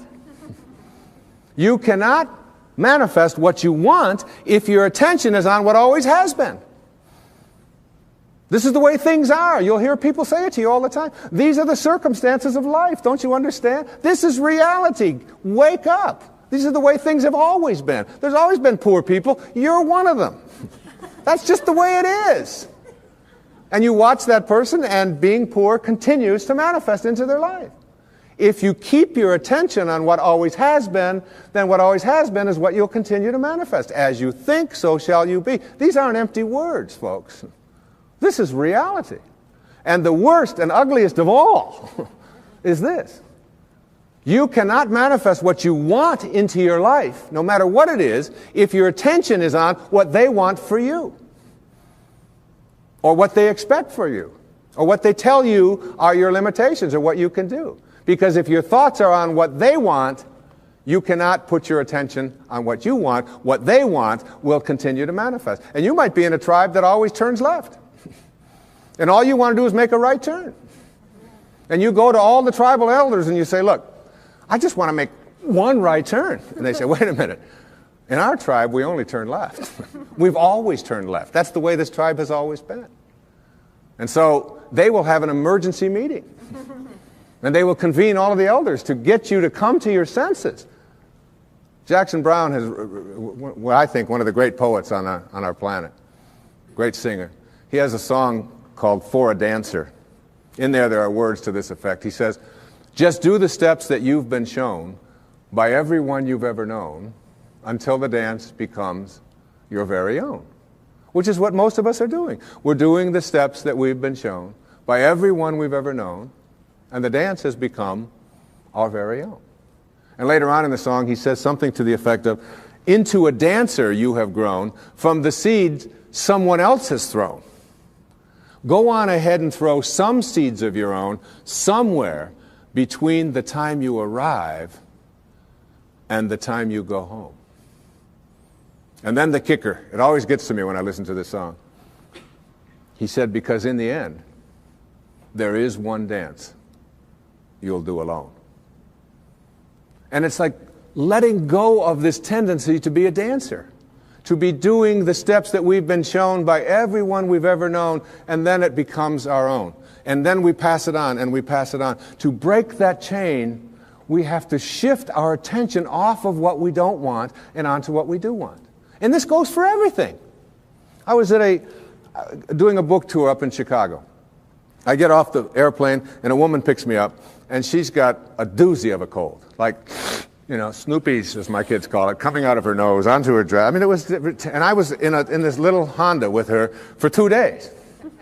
And so I said to her something to the effect, I can't remember what it was, I know she didn't like it, but I said something to the effect of, oh, it's been 20 years since I've had a cold like that.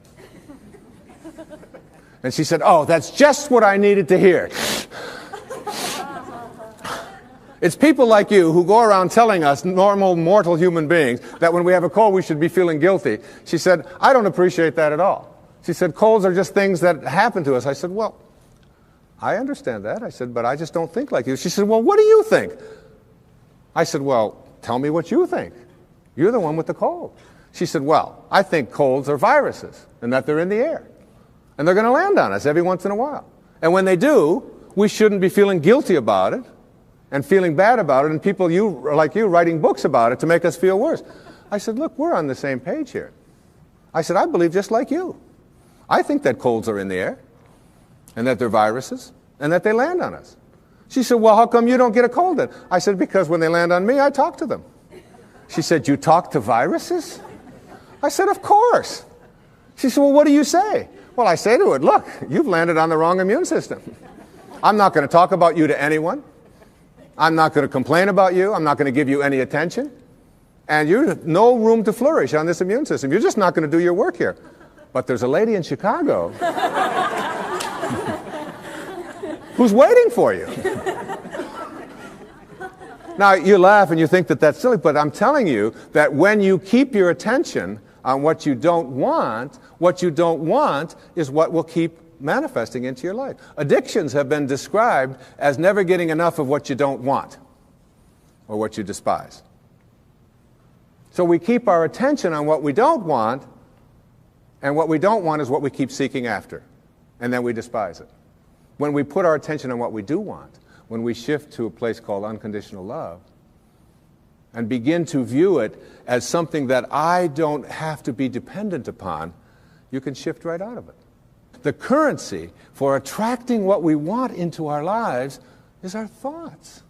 As you think, so shall you be. Begin to place them on what it is that you want, and you'll start seeing it shift over and over again. And people who are terrific at getting what they want, you start getting inside of their head and say, what do you think like?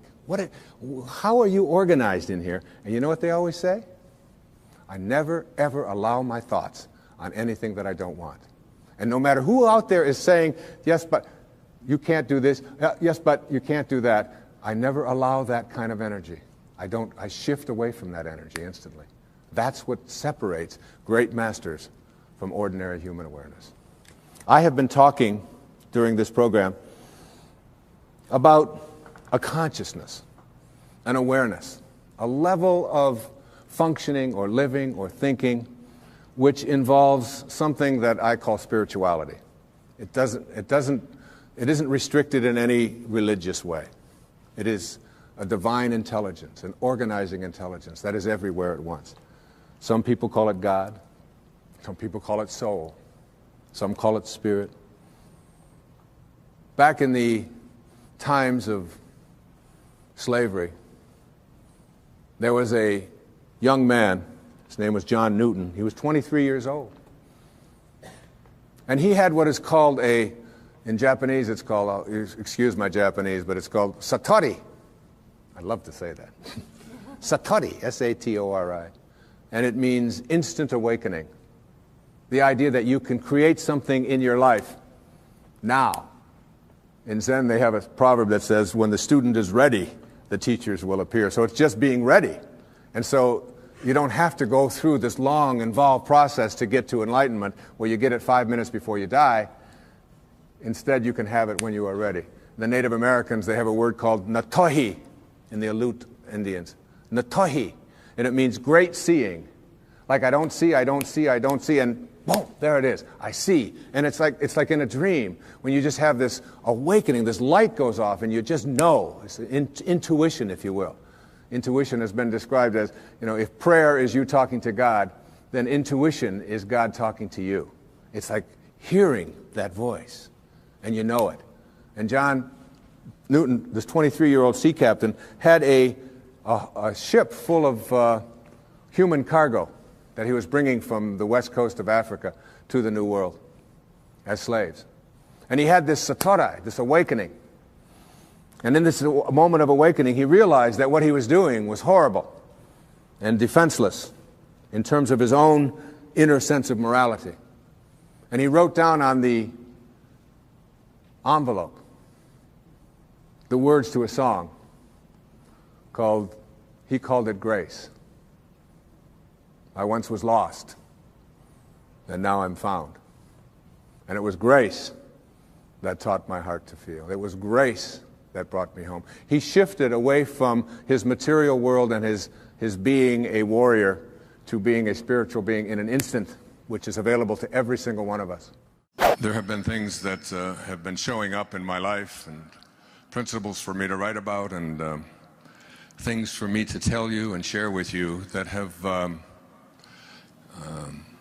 really surprised me. And I've always lived by the principle of Tilopa, the 10th century Sufi master, who said, have a mind that is open to everything and attached nowhere, attached to nothing.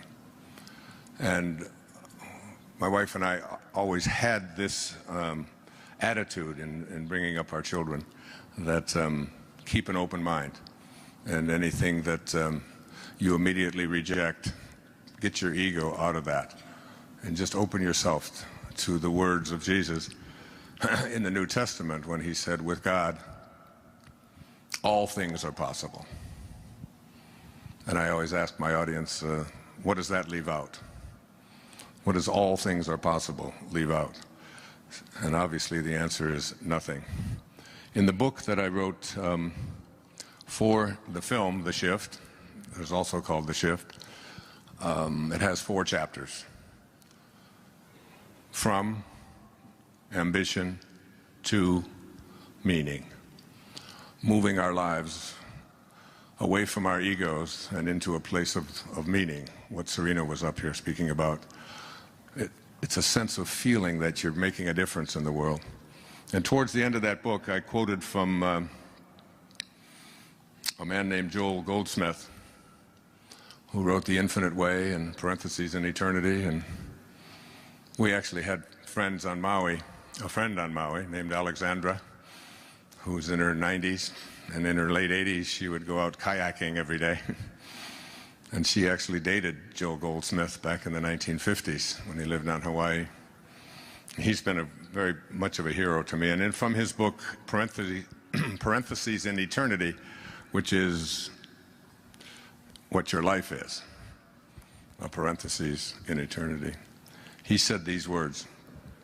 He said, "Then there are those who reach a stage in which they realize the futility of this constant striving and struggling for the things that perish, things which, after they are obtained, prove to be shadows.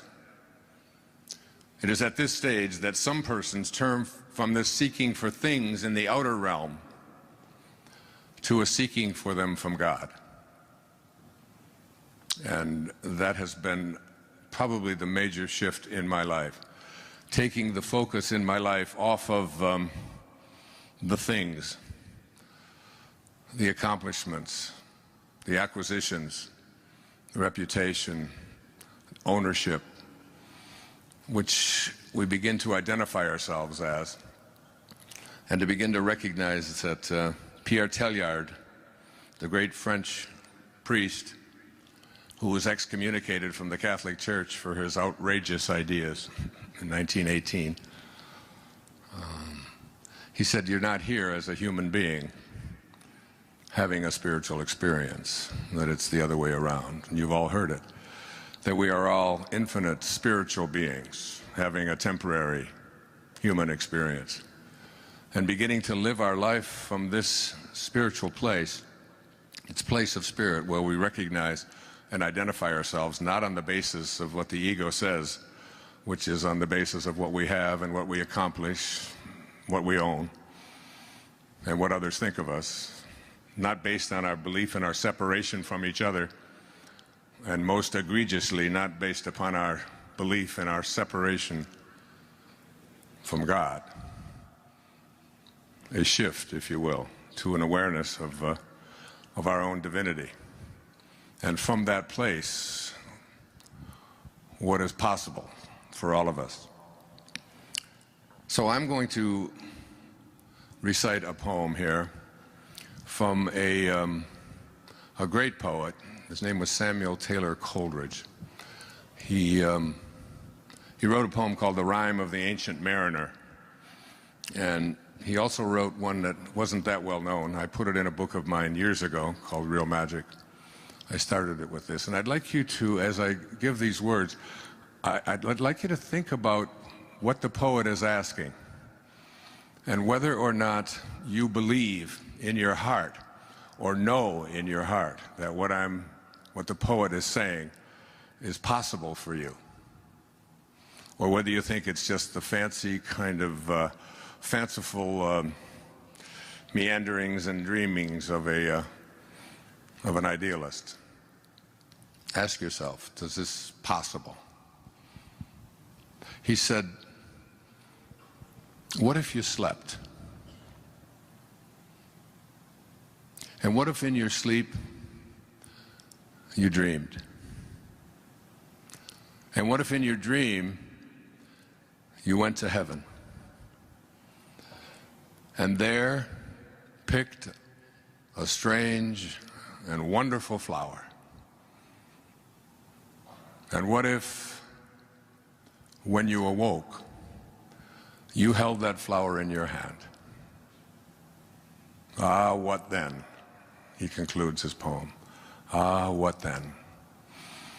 And I wonder if you think such a thing is really a possibility, that you can go into a state in which there is no form, no beginnings, no ends, no boundaries, no limits, and bring from that invisible place something that has substance, that has boundaries, that has form, that you can hold, that you can smell. And then ask yourself if that's a possibility. I wonder how many of you think yes. And how many of you think, no, I'm not going to ask. But the fact is that this room has, it looks like 2,500 or so people in the room tonight.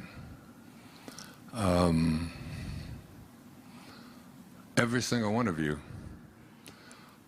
are an example of what that poet just described. Every single one of you came from a formless place and are now formed. All of you. Every flower that you look at began in a seed, and the seed began in something that is invisible. There's a little girl here tonight. Camille, where's Camille? 6 years old or so, 7 years old. I was swimming with her a little while ago, and she showed me her teeth. And she said, I lost 2 of my teeth. And look, there's 2 new teeth coming underneath it, and she was all excited about that. And I said to her mom and my daughter Summer, who was here, just imagine that in that tiny little infinitesimally small little speck that built into that was what she's going through right now. What is there to do? There's nothing for us to, we can't make a change. In that tiny little invisible speck, everything that you needed for this physical journey was handed for you. And you don't believe in miracles? In the great Tao, many of you know I lived the Tao for a year, the year I turned 65, and wrote a book on it. A book that I always tell people, carry it with you wherever you go. Some call it the wisest book ever written. And I lived the principles of that little book, and I encourage people to just stick it in your new purse. The ones that are made out of plastic, recycled water bottles. Is that all right? And but just carry it with you, because you don't even really need to open it, because the energy from what's in here will come to you. I had a great teacher in India who used to say, he wrote a collection of his writings was called I Am That by Nisargadatta Maharaj, and he used to say to his devotees, you don't have to read it, just carry it with you. And I heard that, I was in my early 40s when I heard that, and I just thought, this is just another one of those crazy guys over there in India giving us advice, and I just didn't think that it would be possible to get. But now I've really come to an awareness that energy is in everything, and that just holding this book, literally, you could muscle test this, kinesiology, and put this thing next to your heart, and you will be stronger with it than you were without it. Just try it. Just carry it with you. Let me see, who would like a copy of this? Oh, that hand right there, the first hand up. Yeah, you. Yep. No, next to you. Yeah, stand up. Would you like to carry this with you wherever you go? There you are. God bless you. The Tao Te Ching. It's only a few dollars. It's worth having. One of the great lines in the Tao is what I'm speaking about here, these opening lines, is that it says that none of you are doing anything.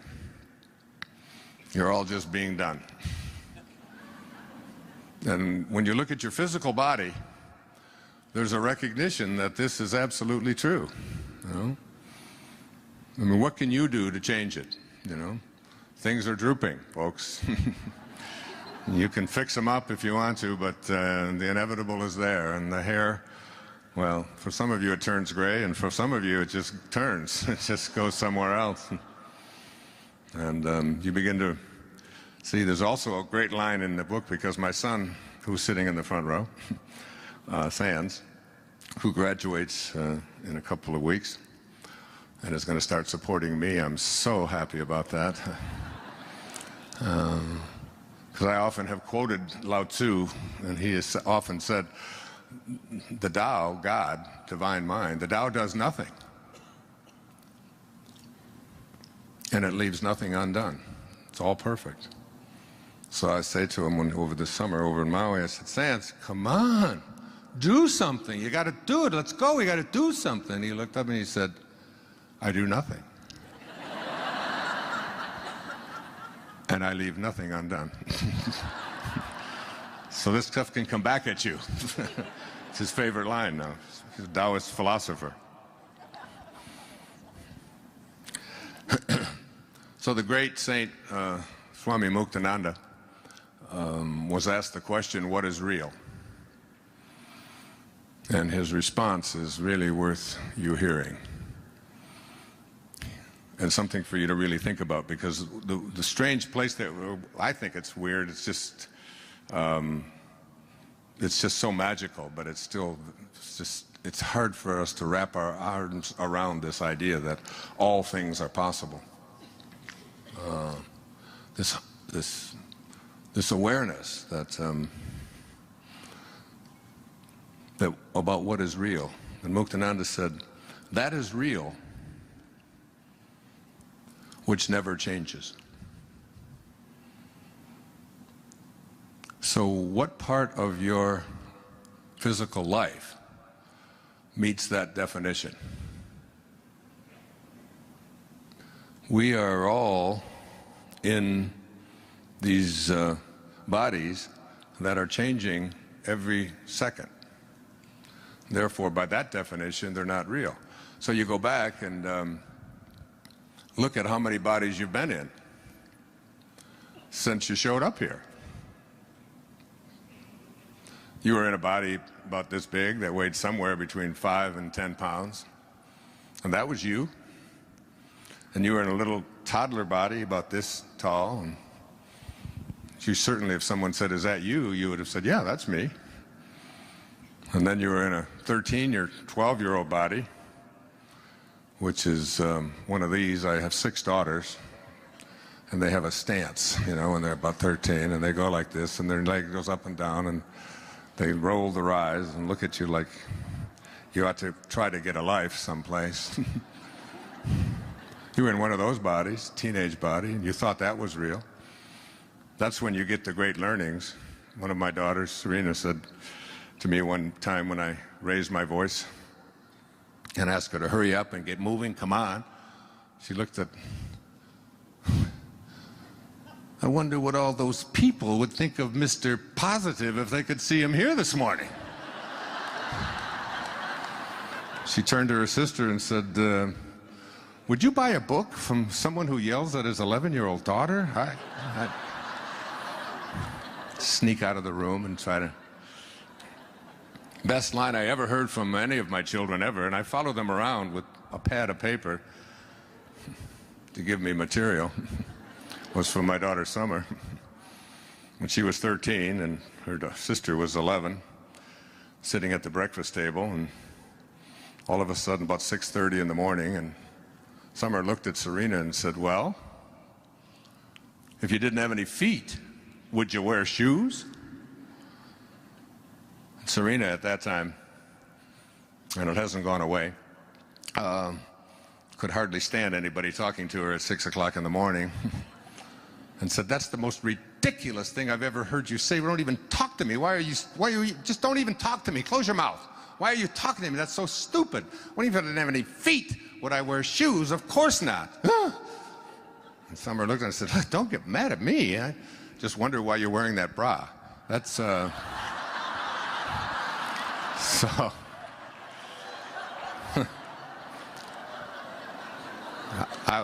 you were in one of those bodies.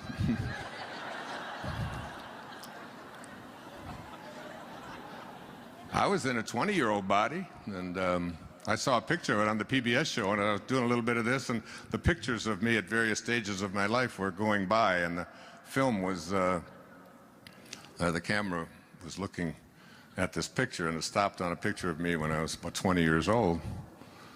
And I'm 70, that was 51 years ago.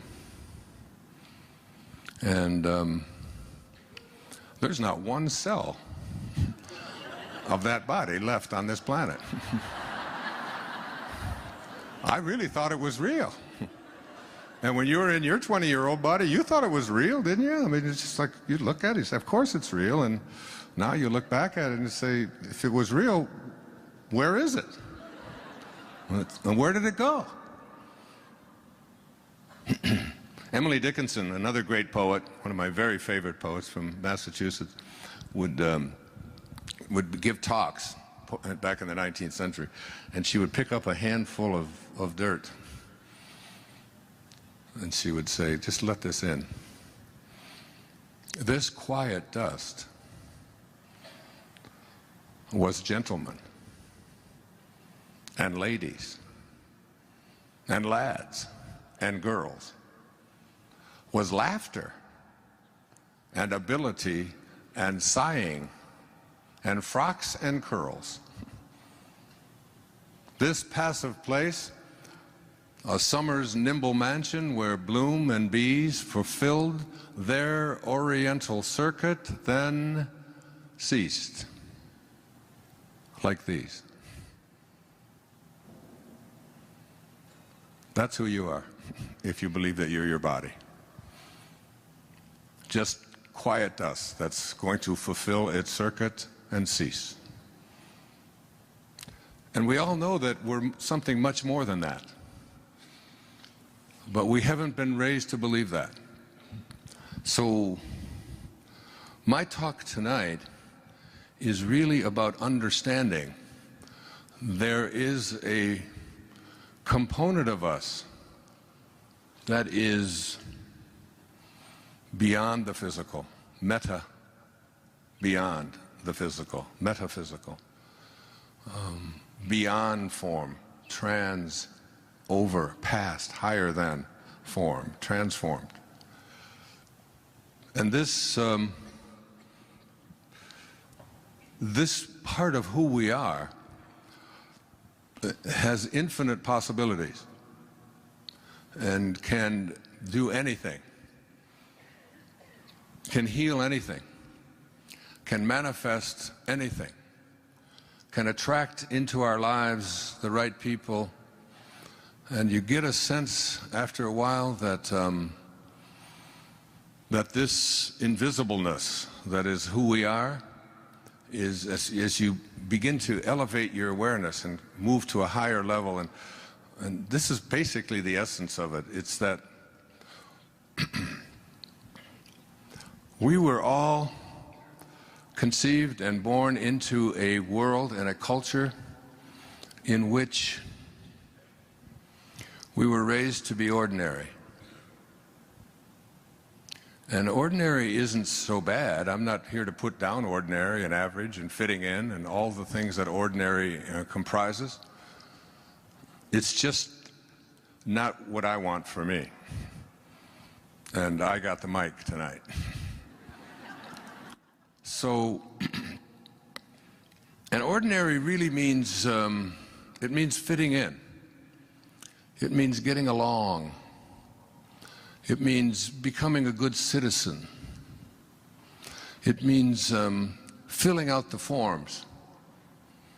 It means paying your taxes. It means having your children and providing for them and taking care of them and going to work, going to school and getting good grades and graduating and your family and doing all of this, these ordinary things, and then getting to the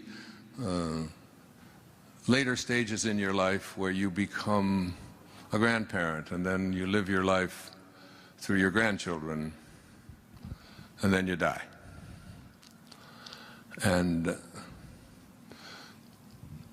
this isn't an indictment of that. It's for me an awareness that if I put my hands here about at my waist, I am speaking about ordinary consciousness. And where I would like to take you tonight, where I have been taken in my life, particularly in the last year or so, and particularly in the last decade or so, is to a place that I call extraordinary awareness. And extraordinary awareness is it encompasses all of ordinary, so that you're listening to an ordinary man. I fill out the forms, or I get somebody to do it for me, more like it, and I pay my taxes, and I've provided for all of my children, and I went to school and saw that they went to school and was there for them as much as I could be, and did all of the things that we would say constitute ordinary. But extraordinary doesn't stop here. See, this is where it stops for so many people. And they go through their life with this, remember the Barbra Streisand song? Is that all there is? And there's this sense that there's more. There's a calling. There's something in me that transcends the physical, that transcends ordinary. And this something that wants to move us to this extraordinary level out here is beyond the ego. Everything I've spoken about here is the ego. It's the striving for, it's an identification and a belief in my identity as a physical being, and believing in what my physical self tells me is my reality, and evaluating it on the basis of what I can see and touch and feel and smell and hear, so that it's my senses, my sensory self is here. But this up here, between ordinary and extraordinary, where I believe anyone can go at any time. Here we are what E.E. Cummings, another favorite poet, he said, to be nobody but yourself in a world which is doing its best night and day to make you just like everybody else means to fight the greatest battle there is to fight and never stop fighting. This is how the poets think. It's about going beyond average. It's about going beyond ordinary. It's about recognizing your own divinity. It's about understanding that there's something inside of you that is calling you. It's your spirit, it's your soul. And your soul, your spirit, is here in the distance between here and here. And your soul wants something very, very different than your physical body ego apparatus wants. It's not interested in fitting in. It doesn't care whether you're right. It doesn't care whether people like you. It doesn't care about whether you're a good citizen or not. I wrote these words out the other night. Let me share them with you. It says, I said, the ideal, because I'm going to write about this, the ideal of the soul, the thing that it asks for, is neither knowledge, nor light, nor happiness. The ideal of the soul is space. The ideal of the soul is immensity.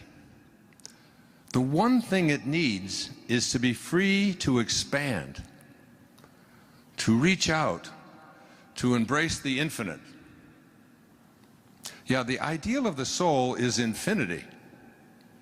It is it is miserable when it is circumscribed and restricted. The soul is not finite. What is finite? Finite means it has a beginning and it has an end, doesn't it? So that's it. It stops here and it's finite.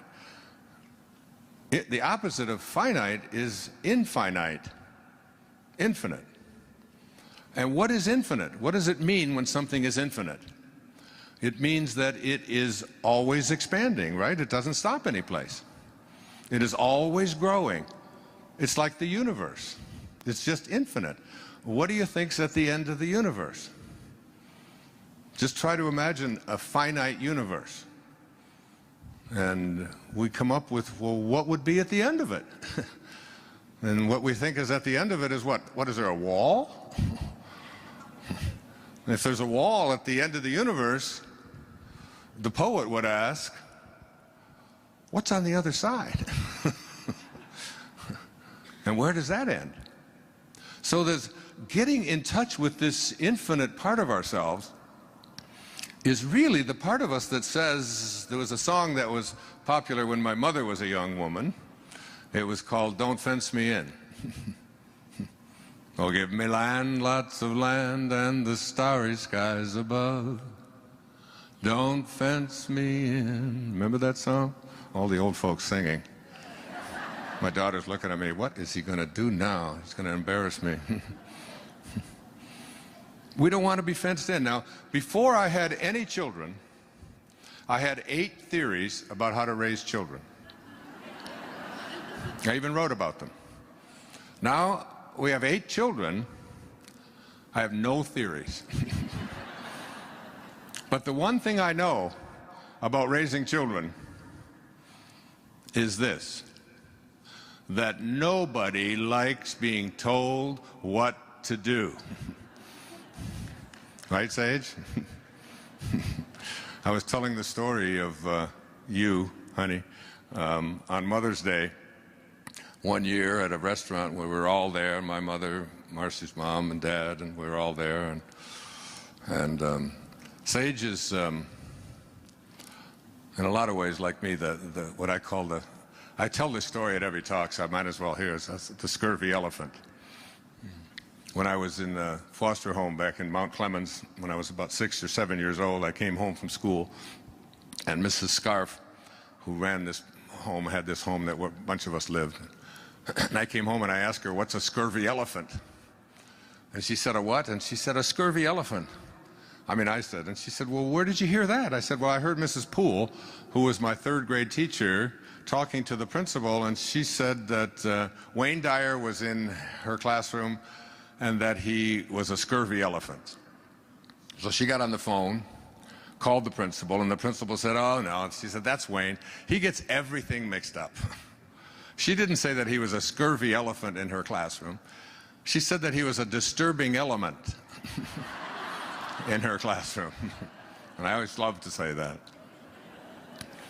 So a scurvy elephant is, and my teacher, Abraham Maslow, used to always say to us, you know, the number one marker of self-actualizing people is their independence of the good opinion of other people. They're just not interested in being told what to do. I watched on my iPad, which I just got, and it had a commencement address by Steve Jobs at Stanford University. It was a 15-minute, and I just sat there, and before I meditated, I listened to what he had to say. This immensely scurvy elephant, who really, I mean, just passed away a few weeks ago, and you know, many of his biographers now saying that he's up there with Thomas Edison and Benjamin Franklin and Alexander Graham Bell, people like that. I mean, he really changed who we are as a people and how we communicate with each other. And his advice to the whole graduating class at Stanford was, don't live somebody else's dharma. Don't listen to that inner calling. And whatever it calls you to do, listen to it. And don't pay attention to anybody telling you what's possible or what's not possible, or whatever. Just fight for it.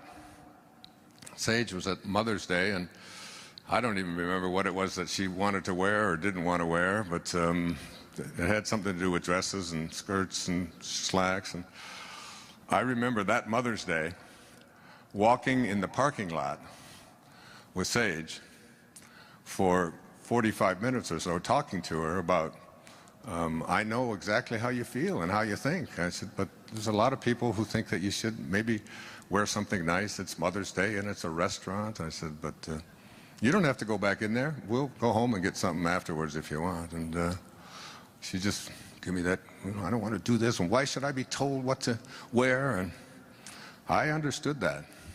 I understood it very strong. And she's still doing that. But it also serves people very, very well. This idea that I'm going to listen to that voice, and we all have it. And when we have this voice, and this voice has passion associated with it, that is, when you feel a strong passion towards what it is that you want to become, what you want to create, the kind of person that you intend to be, when you have that within you, it doesn't make any difference whether anybody else understands it or gets along with it. You don't even try to talk to anybody else about it. You just listen to it, and you become a disturbing element. You become a scurvy elephant in the world. And it's the only way you'll ever feel fulfilled. You won't get it by fitting in. So in order to, you have to listen to your soul. And your soul is that invisibleness. And your soul is not finite. Therefore, everything up to here is finite. Everything that I spoke about, filling out the forms, fitting in, being a good citizen, doing all the right things, all these things which I applaud, which are all fine, but they only take you, you end up living a half-lived life.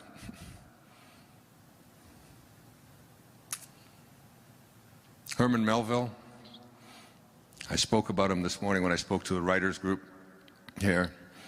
I mean, his writing was so profound and so beautiful, and he had this one line from Moby Dick, which is really not the story about a man chasing a whale. It's the story of a person who has an obsession, and that whale is a symbol of I must achieve it. I read a really great book this summer. Every one of my kids have read it. It's called Unbroken by Laura Hillerbrand. And I recommend that you read it, and wherever this is going around the world, get a copy of it. It's the story of Louis Zamperini, who survived on a raft across the ocean and was taken to a Japanese prisoner of war camp, and on and on and on, and survived against all odds. And then at the end was able to go back and forgive. I mean, it's just a powerful, beautiful, spiritual experience. And and Ahab was pursuing his own inner voice that just couldn't be stilled. And this is how Melville spoke, because I live on an island in the middle of the Pacific, Maui, where I invite you to come in January to listen to the whales. Go on a whale watch with me, and if you like what I'm speaking about here tonight, we do 2 or 3 days on it in January. Here's Melville. He said, "For as this appalling ocean surrounds the verdant land, so in the soul of man lies one insular Tahiti, full of peace and joy, but encompassed by all of the horrors of the half-lived life." The half-lived life is the life that gets you to ordinary, to filling out the forms, and then stopping. The self-actualized life starts at ordinary and listens to its soul, which you can't find, but you know is there. And there are some that doubt that it's there. I had a friend who's a neurosurgeon over in Maui, and he was saying, you know, you talk about this soul thing a lot. He said, I've poked around in a lot of human brains, and I've never seen a soul or anything resembling a soul. And I asked him, I said, Chuck, I said, while you're in there poking around, have you ever seen a thought? Well, no, of course not. I said, do you think there are thoughts? that such a thing as a thought exists. You can't see it, you can't touch it, you can't. The fact is that virtually everything that exists is metaphysical, beyond the physical. It's very limited, our physical world, and it's not even real by Muktananda standards because it's always changing. The body that you came into this room with will be a different, you'll leave in a different body. There's something called you that just keeps occupying more and more and more new bodies until ultimately it just sheds it all together. The great Irish poet William Butler Yeats said, an aged man is but a paltry thing, a tattered coat upon a stick. What an image. Unless soul claps its hands and sings, and louder sings, for every tatter in its mortal dress. We're just tattered coats on a stick, unless we have a soul. And when we have a soul, the soul says, don't fence me in. The soul says, don't tell me what to be. Don't tell me what I can't do. Don't you dare impose upon me who you are and what you think I should be. That's your soul. And all of you have this, because this body of yours is just an illusion. It's just a very temporary parenthesis in eternity, isn't it? And you know that you're going to leave it. And all the evidence is there, and you just keep looking at it. You try to pretend that it's not there, and so you color the gray, and you lift them up, and you shift it around, and you put on a girdle, and you do all of the, I don't know, you do all of the stuff to pretend that it's, and you're not doing a damn thing in this world. You're just being done. You're just being done. But what you're being done by is the higher self. So what I would like to offer you here is a program, if you will, sort of a preview. I've been reading and studying and lecturing all over the place for the last year or two. And for some reason, I've been given a big voice and a big audience. For some reason, I'm allowed to go on public television and present in prime time 3- and 4-hour specials on the Tao Te Ching, or on the power of intention, or on changing your life, living from a spiritual place. And it must be because I have had this wonderful opportunity handed to me that I've been getting exposed to more and more and more about the miraculous power that comes to us when we start our life from ordinary and just leave that part of it to be taken care of and move into this extraordinary place, this place that all the great writers speak about, where we transcend this ego of ours that believes that who we are is so important, and believes that who we are is what we own, and who believes that what we are is in competition with others and has to defeat others and has to win and has to be better than. I love the poets. I feel very poetic tonight. A great Indian poet named Rabindranath Tagore won the Nobel Prize for Literature in 1927 with a collection of poetry called Gitanjali. And in there, he writes about this ego of ours. He says, I went out alone on my way to my tryst, but who is this me in the dark? I step aside to avoid his presence, but I escape him not. He makes the dust rise from the earth with his swagger. He adds his loud voice to every word I utter. He is my own little self, my Lord. He knows no shame. But I,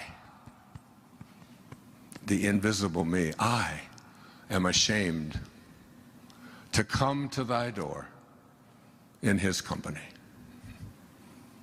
That's the ego. The part of us that makes the dust rise from the earth with our swagger, who's always adding his loud voice.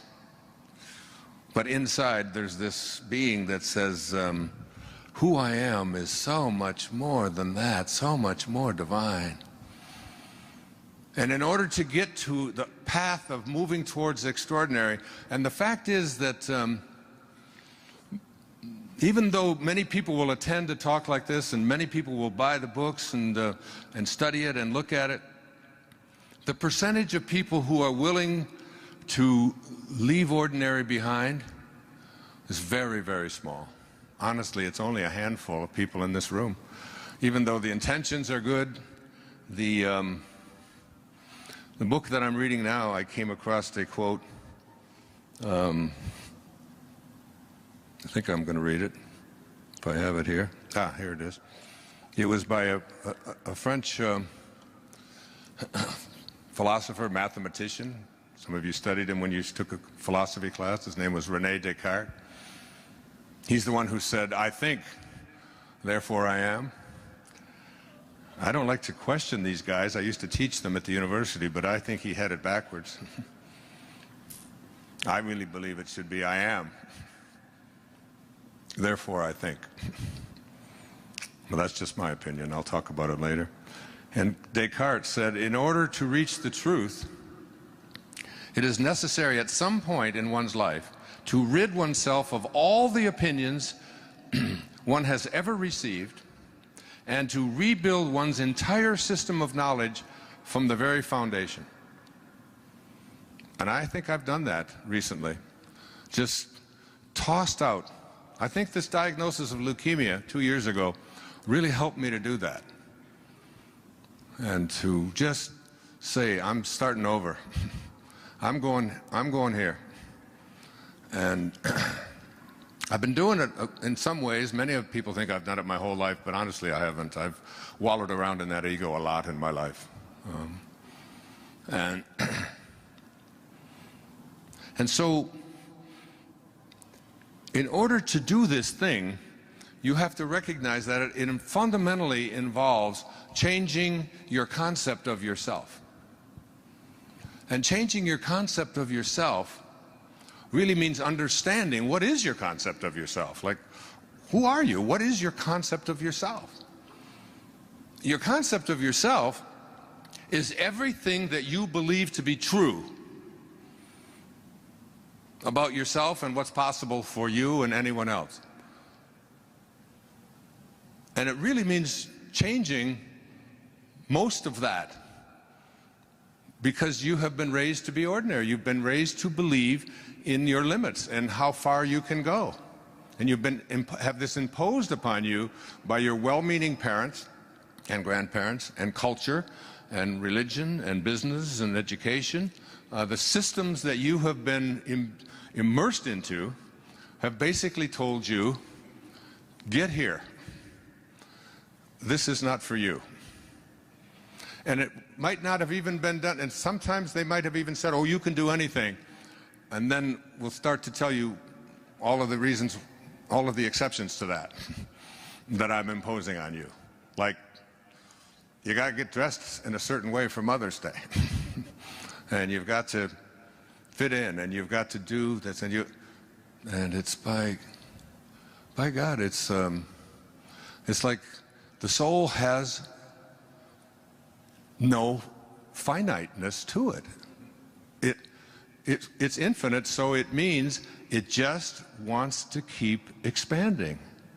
It wants to keep growing. Thank you guys so much for watching. I hope you enjoyed the video. I'd love to know what you think of it. Leave your comments down below so I can get your feedback and work to improve for future videos. I'd also love to know what lessons you learned that were most impactful from this video. Leave in the comments and I will join in the discussion. Finally, I want to give a quick shout out to Madeline Murray. Thank you so much, Madeline, for picking up my book. It really means a lot to me. For those of you watching, you want a chance at a shout out in future videos, as well as some awesome bonuses. Make sure to pick up a copy of the book and email in your receipts so we can keep track. Thank you guys so much for watching. Continue to believe, or whatever your one word is, and I'll see you soon.